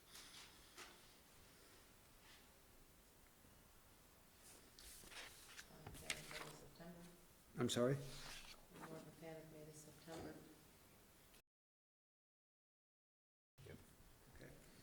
June, July, August, Mr. Audi, September. all right with that? May, June, July. May, June. You suggested, or your proposal was June, July, and August, that the protected Saturdays would be in effect for. We are now considering changing that to May through September, the end of September. So 2 additional months. All 5 months? All 5 As months, proposed by the yes. residents? Yes, correct. And you're asking me if I'm okay with that? Was that the? I'm asking, yes. Was that the question? Well, I wanted to clarify that's what's being discussed. Okay. And yes, I value your. And now that you clarified it, now you're asking? Yes. I would value your opinion. Can we split it down the middle and go for, realizing that I'm sort of a little out on a limb here, because obviously what we proposed tonight is what was approved by our board, and I can't speak for our entire board any more than any one of you can speak for your entire board. Understood, yeah, okay. So is this gonna be the first Saturday? Is that what it is? We picked that because that seemed to be the one that was most acceptable to the club. I think. Jeff, I would go June through September. Yeah. Get rid of May, June through September. Okay. Rick, I'm sorry. I'm going June through September. I'm getting rid of May.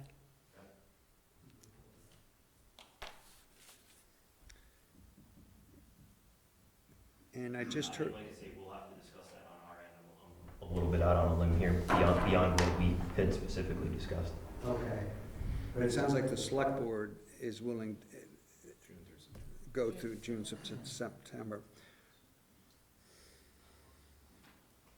Yeah, I'll be asking for consensus on whatever we develop here for final wording to, Okay. I took good notes, Eric. No, I It's, have good notes. yeah. Get a recap there. I am going Saturdays per month versus 1, meaning that the consensus of the select board is 1 protected Saturday. So it'd be 1 protected Saturday per month. It'd be June through September. Yep. Hunter safety classes would not be allowed on the prohibited Saturdays. The Wednesday's hours would be extended down to starting at noon. And 96 hours when possible. 96 hours when possible for prior notice, but But in no no less than event less than 48. 48.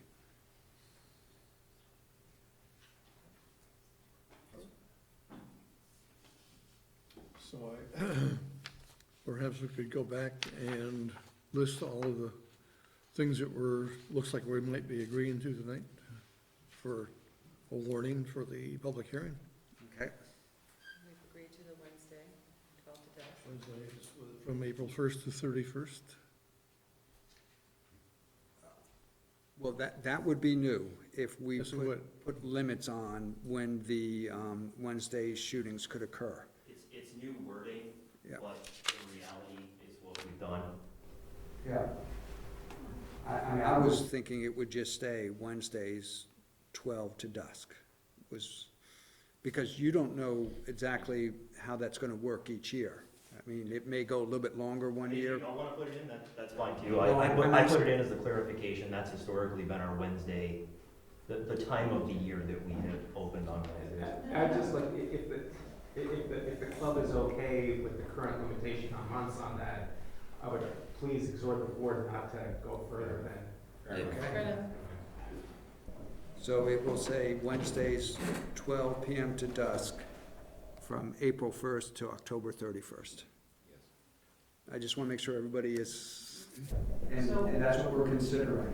So we're giving them that and only one Saturday limited? Right. Correct. So the second, You're correct. I would also point out that we did, not that this gains you anything, because they were already doing this, but we did put a limit on the Wednesday shooting, which will be from April through the end of October. But that's been their normal hours of operation? Correct, that is correct. and the next change, I think, was under number 5, about 96 hours notice when possible. Yes. And the next change was under number 6, I believe, at the months of June, July, August, and September. Yes. Correct. And the last change was on the C, talking about the hunter safety courses, not on the protected Saturdays. Correct. Is there concurrence, at least a majority that are in favor of those changes? Aye. Not actually a vote, but yes. I think you have the consensus of the select board, At least the majority. at least the majority, correct. So then we would need to have, I believe, a motion to call a public hearing on the ordinance amendments that we're proposing. I'd move to warn a public hearing on the amendments as proposed to the town's noise ordinance. Is there a second? Second. Is there discussion on that motion? So it's a little difficult for me in this case of, do I vote no now because I don't think it should go to a public hearing, or do I wait for the public hearing to hear what the public says before I might vote against this was the ordinance that came through that process? But I think fundamentally I have a core issue with it, with the number of Saturdays, protected Saturdays, so I'm going to vote no. Any further discussion on the motion? Hearing none. All those in favor of the motion say aye. Aye. Any opposed? Nay. One opposed.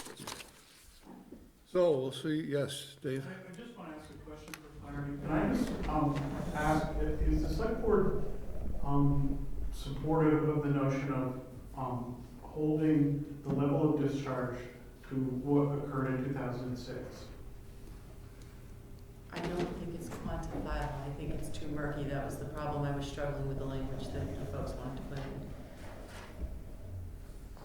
Well, I mean, I'm not sure that's yes or no. I think I understand you're attempting to limit that based on the number of days. I think we've tried to argue that there's a concern that simply limiting it to the number of days doesn't equal the amount of discharge. And the way to deal with that concern is to explicitly state You can come up with your own language if you don't like the language we offered, but to explicitly state, yes, we are trying to limit this. This is a non-conforming use with a long history of conflict both with the town and with neighbors. The primary point of contention is the noise. And the neighbors are asking, can we please keep this to what it was, which is what the Supreme Court asked. Allows. And the answer to your question for me is yes, that's what we're attempting to do. But if you're, I'm curious, are you saying we should add that language because then because that language would trump the actual number of days that are specifically set? Once you say the number of days, it's the number of days, there's no further restriction on that. Right. If it's clear that the intent is to maintain the level of discharge that occurred in 2006, which I think they're doing now, Yeah. and very likely if these guys are the same guys that are in charge and nothing's gonna change. But in 5 years, if it's a different leadership or a different, again, it's the unintended consequence, that if the level of discharge is demonstrably much higher, they didn't provide data on that, they provided data on scheduled events.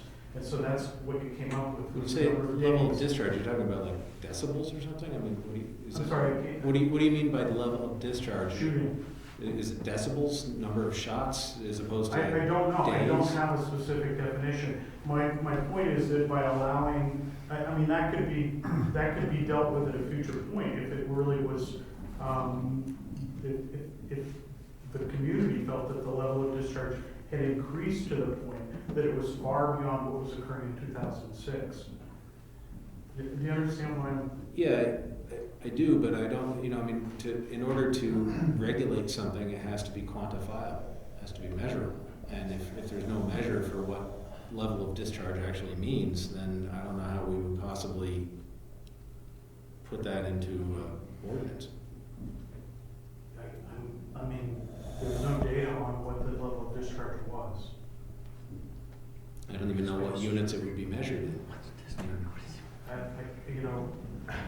I don't mean to noodle it. My point was, if the intent is to limit it to the level that occurred in 2006, to be as explicit as possible about that being the intent of the ordinance. Yeah, I think the answer is yes. I think that's what this ordinance is trying to do. To the degree that the intent of the select board, like the legislative intent, comes into this at some point, I don't know how that's gonna.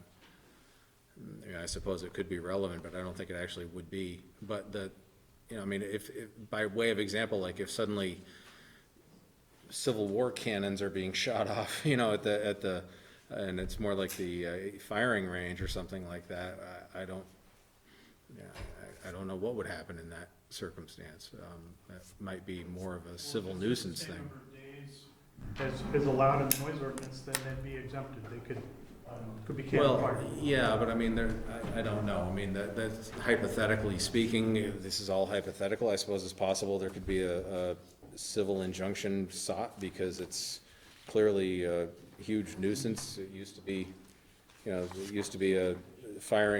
a gun shooting range, but now it's equivalent to being sitting next to 5 F-35s on takeoff. Or I don't know, but I don't think adding any language to this would do much to address your issue. Yeah, I don't know if this addresses what Mr. Yandell is asking, but the only thing we shoot at our club is clay targets. So our target usage is roughly equivalent to the amount of discharge or noise or number of shots, and that has remained consistent for many, many years. In fact, if anything, that may be slightly lower now. We used to order a full 18-wheeler truck full of. Are you laughing because you remember when the truck got caught in the wires? No, Oh, okay. You know what I was laughing at, Bob? I'm sorry. Was we're going to build into the ordinance. You have to count the number of traps that have been. Oh, I'm not suggesting this as wording, Yeah. but Yeah. it's if it helps folks feel any better that the level of discharge, if that is in fact how one would try to define it, has been relatively consistent. I can tell you that our target order on a year-over-year basis has been roughly the same for many, many years. So that actually is my concern. My concern is that if future generations just look at the noise ordinance, and they say, well, let's fill every possible hole here that can be filled, and that's drastically different than what was happening in 2006, it will sound as though the town has blessed that, when in fact the idea that the town's trying to implement, which is admittedly tough, is to keep it at the level it was in 2006. And so just some sort of words to that effect that our next generation of leaders could look to and say, this is what they were trying to do, and if it's way out of line with that, be able to say, okay, now it's time to revisit this because that is not right. At least that's what I was trying to do. So anyway, thank you for. Yeah, I mean, the only thing that would then call into question is what's more impactful, 1 hour where we shoot 500 rounds or 2 hours where we shoot 250. You know, now we're into that. Yeah, and the court hasn't given us any help on that at all. Yeah. So it's a measure. It's a far from perfect measure, but I mentioned it more as if it makes you feel better in the moment. that is a fact of our target consumption.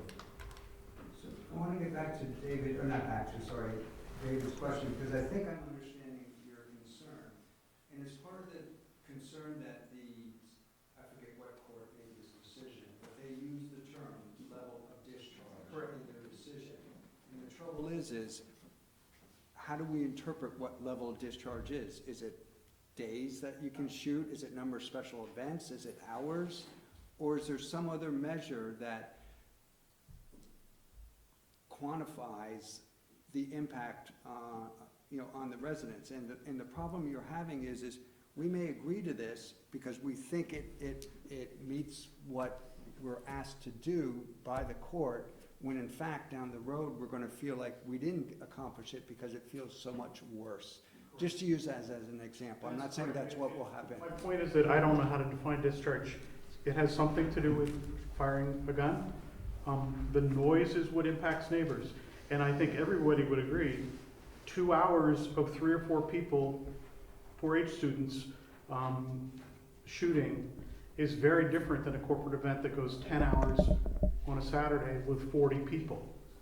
Regardless of how you define discharge, the amount of noise that neighbors are going to be dealing with is different in those kind of situations.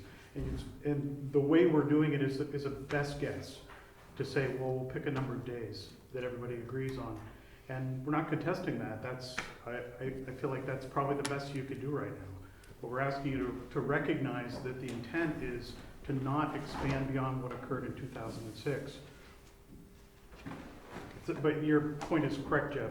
That was the concern. Just one more point, I think.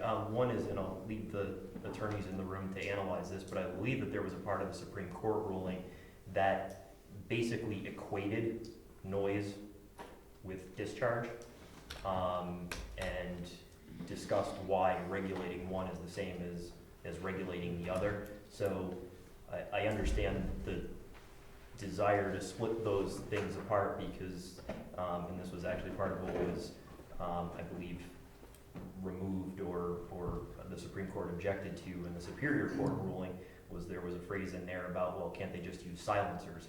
And I think that was what drove that response to, again, equating noise with discharge. The other thing too, and is that, they've mentioned the 4-H events a couple of times and some assumptions about the level of discharge that may have occurred at those. I don't know if you've ever put a shotgun with unlimited ammunition in enthusiastic youth's hands. They're going to bang away for a while. The corporate events too, in particular, are not as impactful as was just described, admittedly probably for the purposes of exaggeration, but we do have limits in there, I believe, on the number of hours that a Saturday or any special event actually can go. So there are further limitations within the definition of what a special event is already built into the proposed language. The other thing with the corporate outings that have been referenced here is most of those are younger people for the most part, that are not experienced shooters, and they're gonna get in there, they're gonna get a little orientation, and they're gonna shoot 10 times, and they're gonna have their friends take their pictures so that they can put it up on their favorite social media, and they're done. They are not endurance, high-volume shooters by any means. Any further thoughts from by the board as to whether we want to include anything else?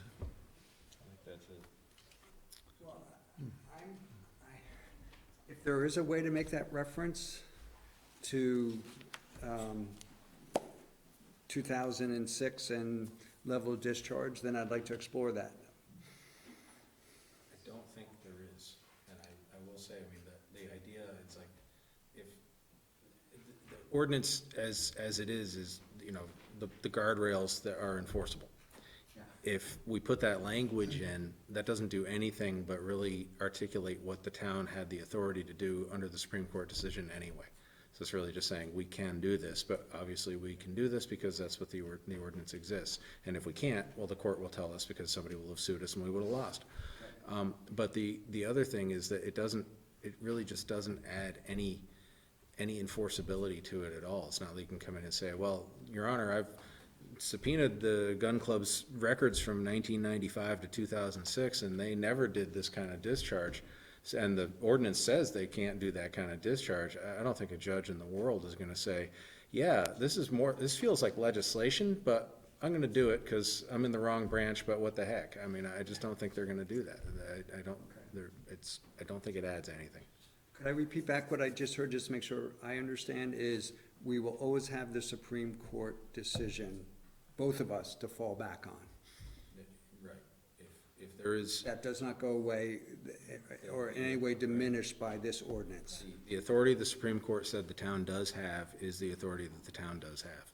If the town wants to come back and say, under that authority, as we interpret it, we're gonna tweak the ordinance, then, you know, that's a host of other issues that would come up with that. But legally, it would be able to do that if the town was right in what it was doing, and how it actually applied that limit. But it doesn't have to be in the ordinance for that to be. Okay. I'm looking to see if there's, so it sounds like we have consensus. I'm just not bringing the thought, I'm sitting as a bystander, I have no interest in this whatsoever. I'm hearing like sustained number of hours as being maybe, like, can you quantify and or limit and or not limit the sustained number of hours at which a particular decibel level is endured by residents? Maybe that, I don't know if you, like, I mean, if you limit 3 hours at a time, or, and I don't know your business, so I'm not sure if that would work or be any stretch of, like, because maybe it's the sustained amount of time. I'm hearing a prolonged number of hours of shooting as being an issue, and maybe you can quantify it in hours, but I don't know if that helps. I think the only data was the data that were provided, which were, I think, scheduled events. It didn't say how long so it's hard to know how to hold it to that. I think we're set for tonight on this, and we'll have a public hearing. Yes, ma'am? You actually, I mean, I think we actually can quantify a level of discharge by the number of clays they use. Isn't that a quantifiable number? If they've always ordered a truckload of them and all of a sudden they're ordering 2, that's twice as much discharge. Isn't that a quantifiable amount to measure? One of the biggest, can I throw in on that? One of the biggest things of how many people show up to give on a given day, you know what the biggest factor is? Weather. Okay? You know, if it's 4 degrees outside, it's probably going to be fairly quiet at the club. If it's a 35-degree day in the middle of winter, yeah, guys want to get out and exercise a little bit. You guys are forgetting one thing. The club was there a long time ago. We used to shoot 6 days a week there. They've already given up tremendous amount before you all moved in. I looked here before the club did. Okay? So we're getting off, And getting into things that we need not to what get into. what level are, there's no levels of numbers of them. On a given day, you'll have lots of people. Clubs, by definition, all over the country, ebb and flow by the hour, by the day, by the week. So we're getting far afield of where we wanted to be tonight, and the board has made a decision. At this point, there will be a public hearing. You're all invited to come back to that probably next month, whenever we can schedule one. Question in the corner? Well, I think we have concluded our discussion tonight on this, and we'll go with a further discussion at a public hearing. So thank you all for coming tonight and sharing your comments, and we'll go forward with what we have. So we need to go on to the next order of business, which is the highway mileage certification. Eric, are you going to talk about that in a little bit?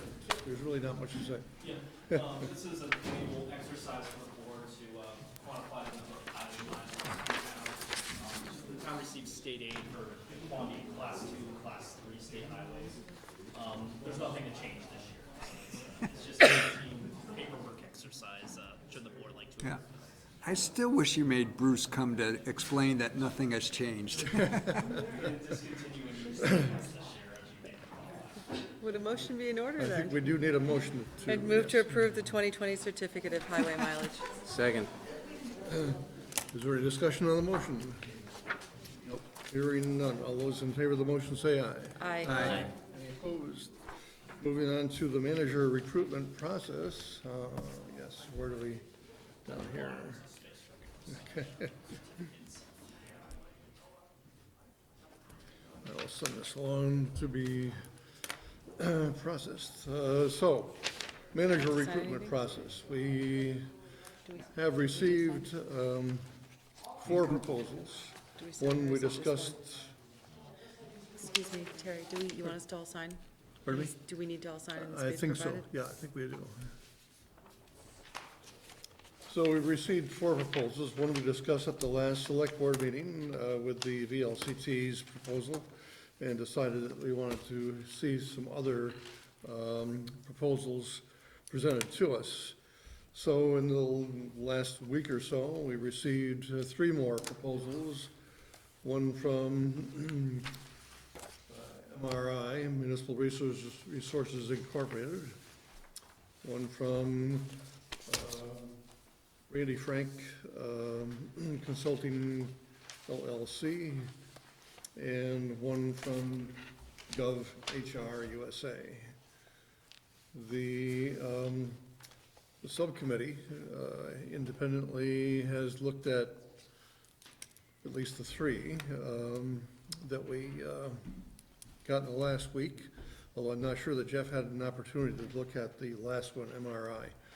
Which was my fault, my bad. No problem. Joy and I did manage to discuss the proposals and have I think we have come up with a recommendation, but let's all talk about what we have seen. Hopefully you all had a chance to review them. And there are 2 that came to the top when Joy and I were looking at them and discussing them, and that was MRI and the Randy Frank Consulting proposal.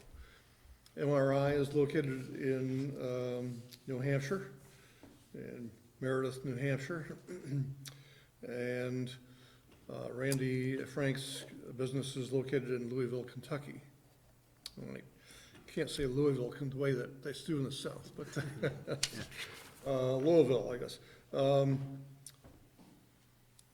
We think that we would give preference to MRI because they've done recent research and proposals, successful researches and hiring for the town of both Shelburne and Essex in the last 2 or 3 years.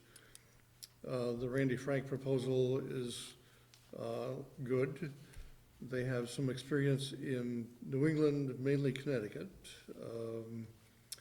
The prices are similar to each other, although I think MRI has indicated a way to reduce the cost if we are willing to do that. I did not read that in the Randy Frank's proposal. So the price tags are, MRI is 16.5 plus other costs that could reach as high as 3,000. Randy Frank's starts at 14.8 and then goes on up to the possibility of about 23.2 to 23.7. Now Jeff has done a nice little chart here, and perhaps you'd like to explain Sure. what you did. Well, first of all, this shows how an engineer reviews proposals. It was the only way I could come up with. First of all, I apologize for missing on MRI. Again, my bad. I think the bottom line out of this is, I do this because ideally, one firm really pulls ahead of another through this process of actually creating this type of a chart. This actually didn't happen here, which is not a bad thing. It just, the firms I thought were very competitive with each other. Slight difference in price. If you held a gun to my head and said you have to choose one over the other, I would probably go with Randy Frank. Out of these two, Gov HR and Randy Frank, because they had more experience with New England, which I think has a certain type of political style versus much of the rest of the country. What I'm hearing about MRI is they're also very similar, very competitive, except they have some Vermont experience, which is good. I suspect part of the reason why their costs can be so competitive is their travel expenses are going to be greatly reduced, which we should take advantage of. All other things being equal, we should take advantage of that. I don't know what else I can add.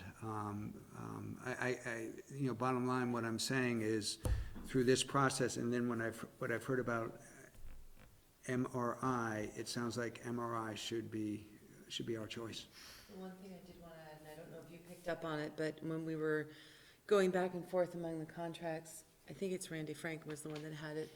I would want to make sure that if we did hire MRI, that there was the contract provision in there that said they're all the same. If within a year it doesn't work out, they'll redo their search.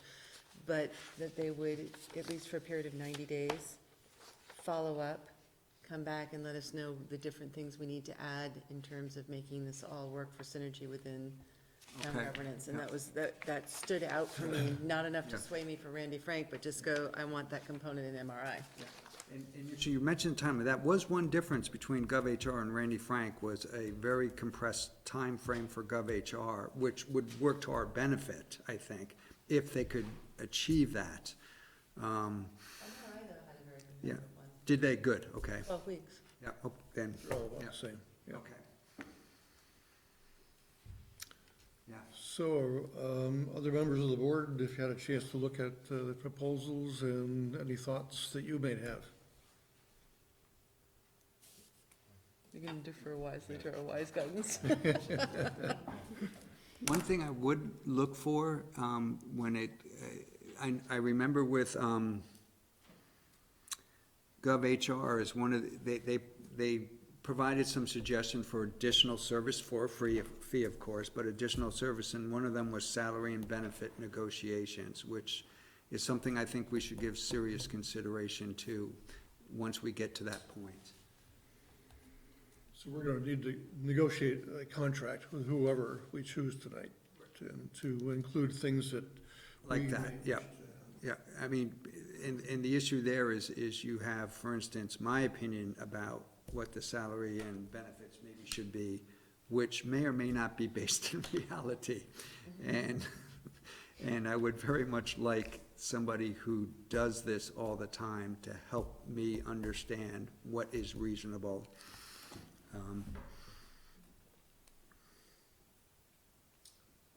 So, are we Motion in ready for a motion? motion order? Yep. I'd move to enter into a contract with MRI for the recruitment of a town manager. Is there a second?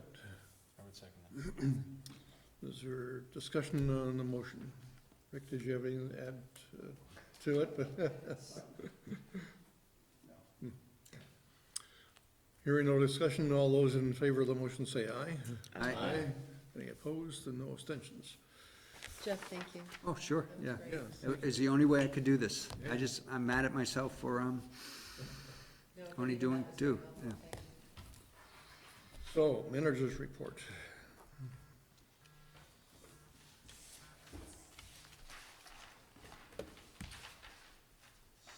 So, just a reminder, legislative breakfast, Monday, February 5th. I sent a message though to Rick and Eric, I have to be in court. I will be here for part of it, but I have to leave, so I'm not a good candidate now to be the moderator. Oh, okay. Don't look at me. Mediation was canceled. I can do it. That'd be Oh, great. Cool. Ed, you're back in? Awesome, thank you. Yeah, yeah, I am available. great, No, you are the chosen one now. yeah. Good, that was solved. Oh, and unofficially, by the way, you're stuck with Jeff and I. Yeah. Sorry? Unofficially, win. unofficially, not officially. Yeah. You're stuck with Jeff and I. Not again. yet, not yet. That's Kinda, true. sorta, You haven't won possibly. nothing. Could be a write-in. Chris Roy once told me that when he was running unopposed in Burlington, he was beat by a write-in candidate because the political party organized and, yeah. That could be gone, but for now. It almost happened here in Williston too. I think there was 6-vote difference. That's right. I forgot about, Okay, we'll be yes. quiet now. Yeah. Yeah. Anyway, don't worry, I don't think you have to worry.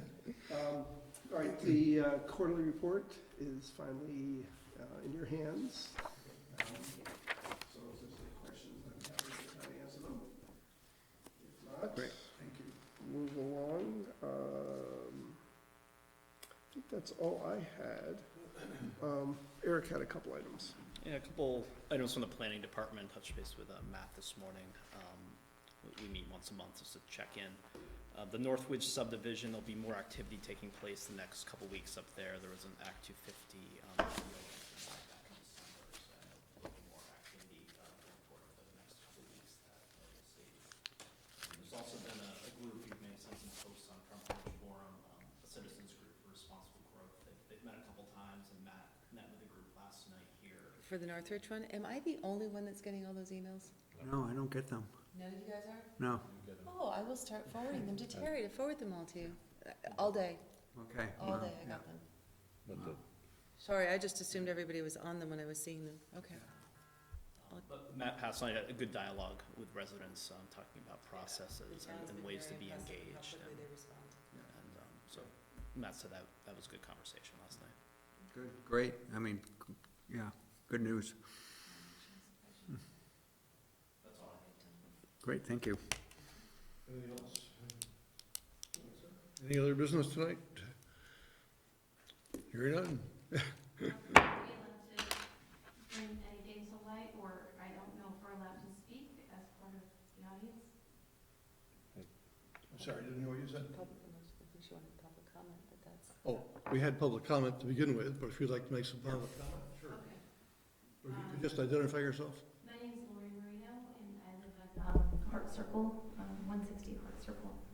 So I wanted to bring to light some concerns about Northridge, and it was just brought up, the number of violations that are kind of stacking up, and I know you were saying you were impressed at how quickly they were amending the violations.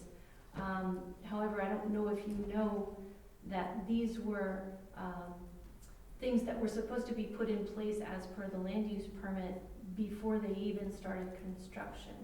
And so the violations were, and I believe, discussed with the town, with you, right before they started construction, as far as the noise restrictions, time limits being between 8 a.m. and 5 p.m. on Saturdays, and 8 to 6, Monday through Friday.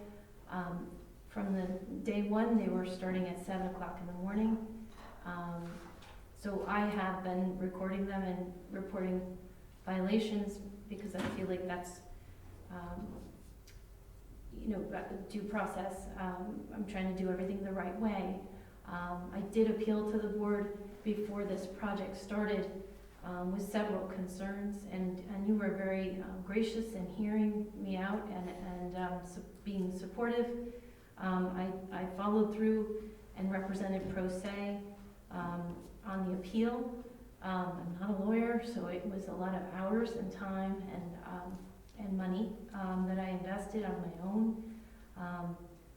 I do want you to be aware of that. During the process, I asked several times, knowing that the birds and the wildlife need to be assessed in the springtime and or early summer to get a valid assessment. I requested, because my Audubon Society expert and my wildlife experts were asking, spring and summer, no, at least 3 times, and I have emails to back that. They gave me one window in September to bring my expert witnesses on property, and that being the week of September 16th. September 11th, the owner chose to brush hog the entire property and start clear cutting trees. So my assessment by my expert witnesses was basically, it was inadmissible. It was incomplete, to say the least, because all the evidence was cleared. And they said this was an annual occurrence. Well, in court, I questioned their environmental witness as to the 1 year prior when he did his assessment, and the fields which the developer said were cleared every year were over knee height.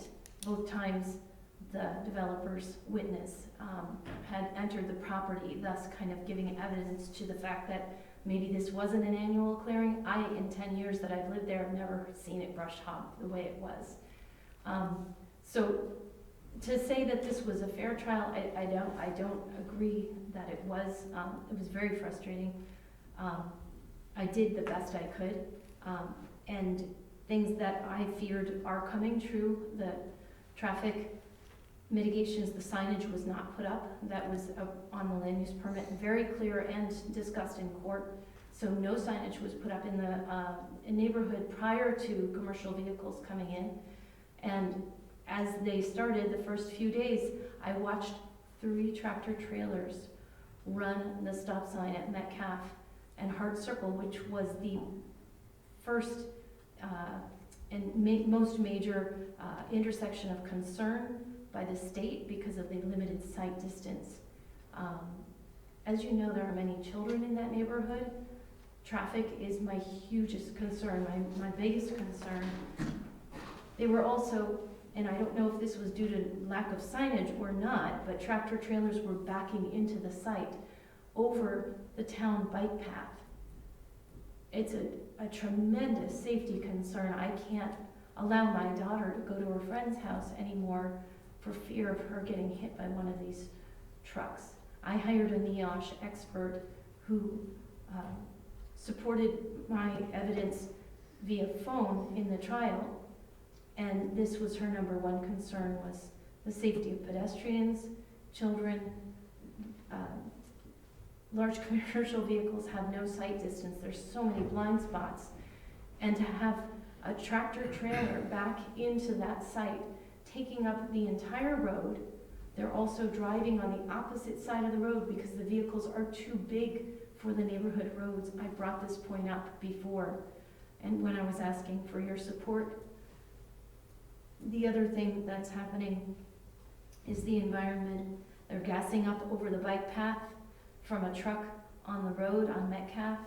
They're bringing the commercial vehicles down, and the gas line goes over the bike path. I can't think that that's in alignment with the town bike path ordinance or rules. It's not safe. It leaves the bike path unusable. Other things that are happening are also not only running the stop signs and the backing in, there are no flaggers watching the people turning in or backing the trucks in. The wetlands, there was supposed to be silt fencing to protect the 303D tributary. There was no silt fencing in place. All of this is in the land use permit, and the developer should be well aware of those stipulations. It's been mitigated. That class 2 wetland was already mitigated in favor of the developer, and all they had to do was follow the permit. I argued these points, that the wetlands shouldn't even be traipsed on, because they are classified. And if you don't have an egress, then you don't develop. And all of these things are coming true that I brought to light. I do want you to be aware of them. I am filming them. I have pictures. I have a video of a tractor trailer running a stop sign from Metcalf onto Hart Circle. It's very clear that he does not use his brake lights. And then I filmed one more tractor trailer doing the same thing. I have video of the trucks backing into the site. I have pictures of the lack of silt fencing, the no signage, and today, again, there's other issues. They've covered the drainage holes. I don't know why, but I am going to bring that to the state. So again, I'm saying that this project, and I know you're in favor of it, but this project is not in alignment with the safety, the environment, the traffic concerns that just continue. And the violations are blatant disregard and disrespect for your requests, for the state's requests. They aren't something, oh, I forgot to do that. They're just not doing it. And it's not okay, because these were all things they should have had in place before they started construction and as they continue. And they're not unknowns. They're in black and white. If I know them, they should know them. I appeal to you to reconsider withdrawing the permitting, and or there has to be some violation fine at least, just to mitigate the violations in a timely manner is not enough, because our kids can't be on the streets safely. I've got the 18-wheelers don't care. They get paid. The NEOSH expert that filled me in, they get paid by the load. So they're trying to get in and out of that site as fast as they can to refill. They are not stopping at stop signs. It's basic. It's not okay. There was also coyotes running loose. There was one down by ABS who approached a mother, a daughter, and a dog. They have nowhere to go. The wildlife is displaced, also a concern that I brought up, and it has nowhere to go. So I really question your decision initially, and now I'm telling you all of these things that I feared are coming true, and it's not safe. And the noise level, I'm measuring the decibel level. I mean, my daily is listening to constant tearing down and grinding. And, you know, so what, it's a construction site, you have to deal with it. Well, I moved into Southridge, into a neighborhood, and I've been there for 10 years, and it's a peaceful place where my kids can grow up and I can relax and have a cup of coffee. And now on my Saturday at 7:30 in the morning, and I can play it for you, we've got decibel levels at a constant drone. It's stressful. It's affecting life, and I'm not the only one, but I am the only one speaking up. The neighbors are stopping at the site. They're asking me, is this allowed? There are questions, and people aren't feeling comfortable coming forward. I feel that somebody needs to. I don't believe the assessments were thorough that the experts for the developer did. I think they got by, and they checked boxes, and they got them through the process. So I just wanted you to be aware of that, and I ask that the town do everything it can to correct what's going on, and ultimately I feel that the project needs to be stopped, because that egress isn't going to change.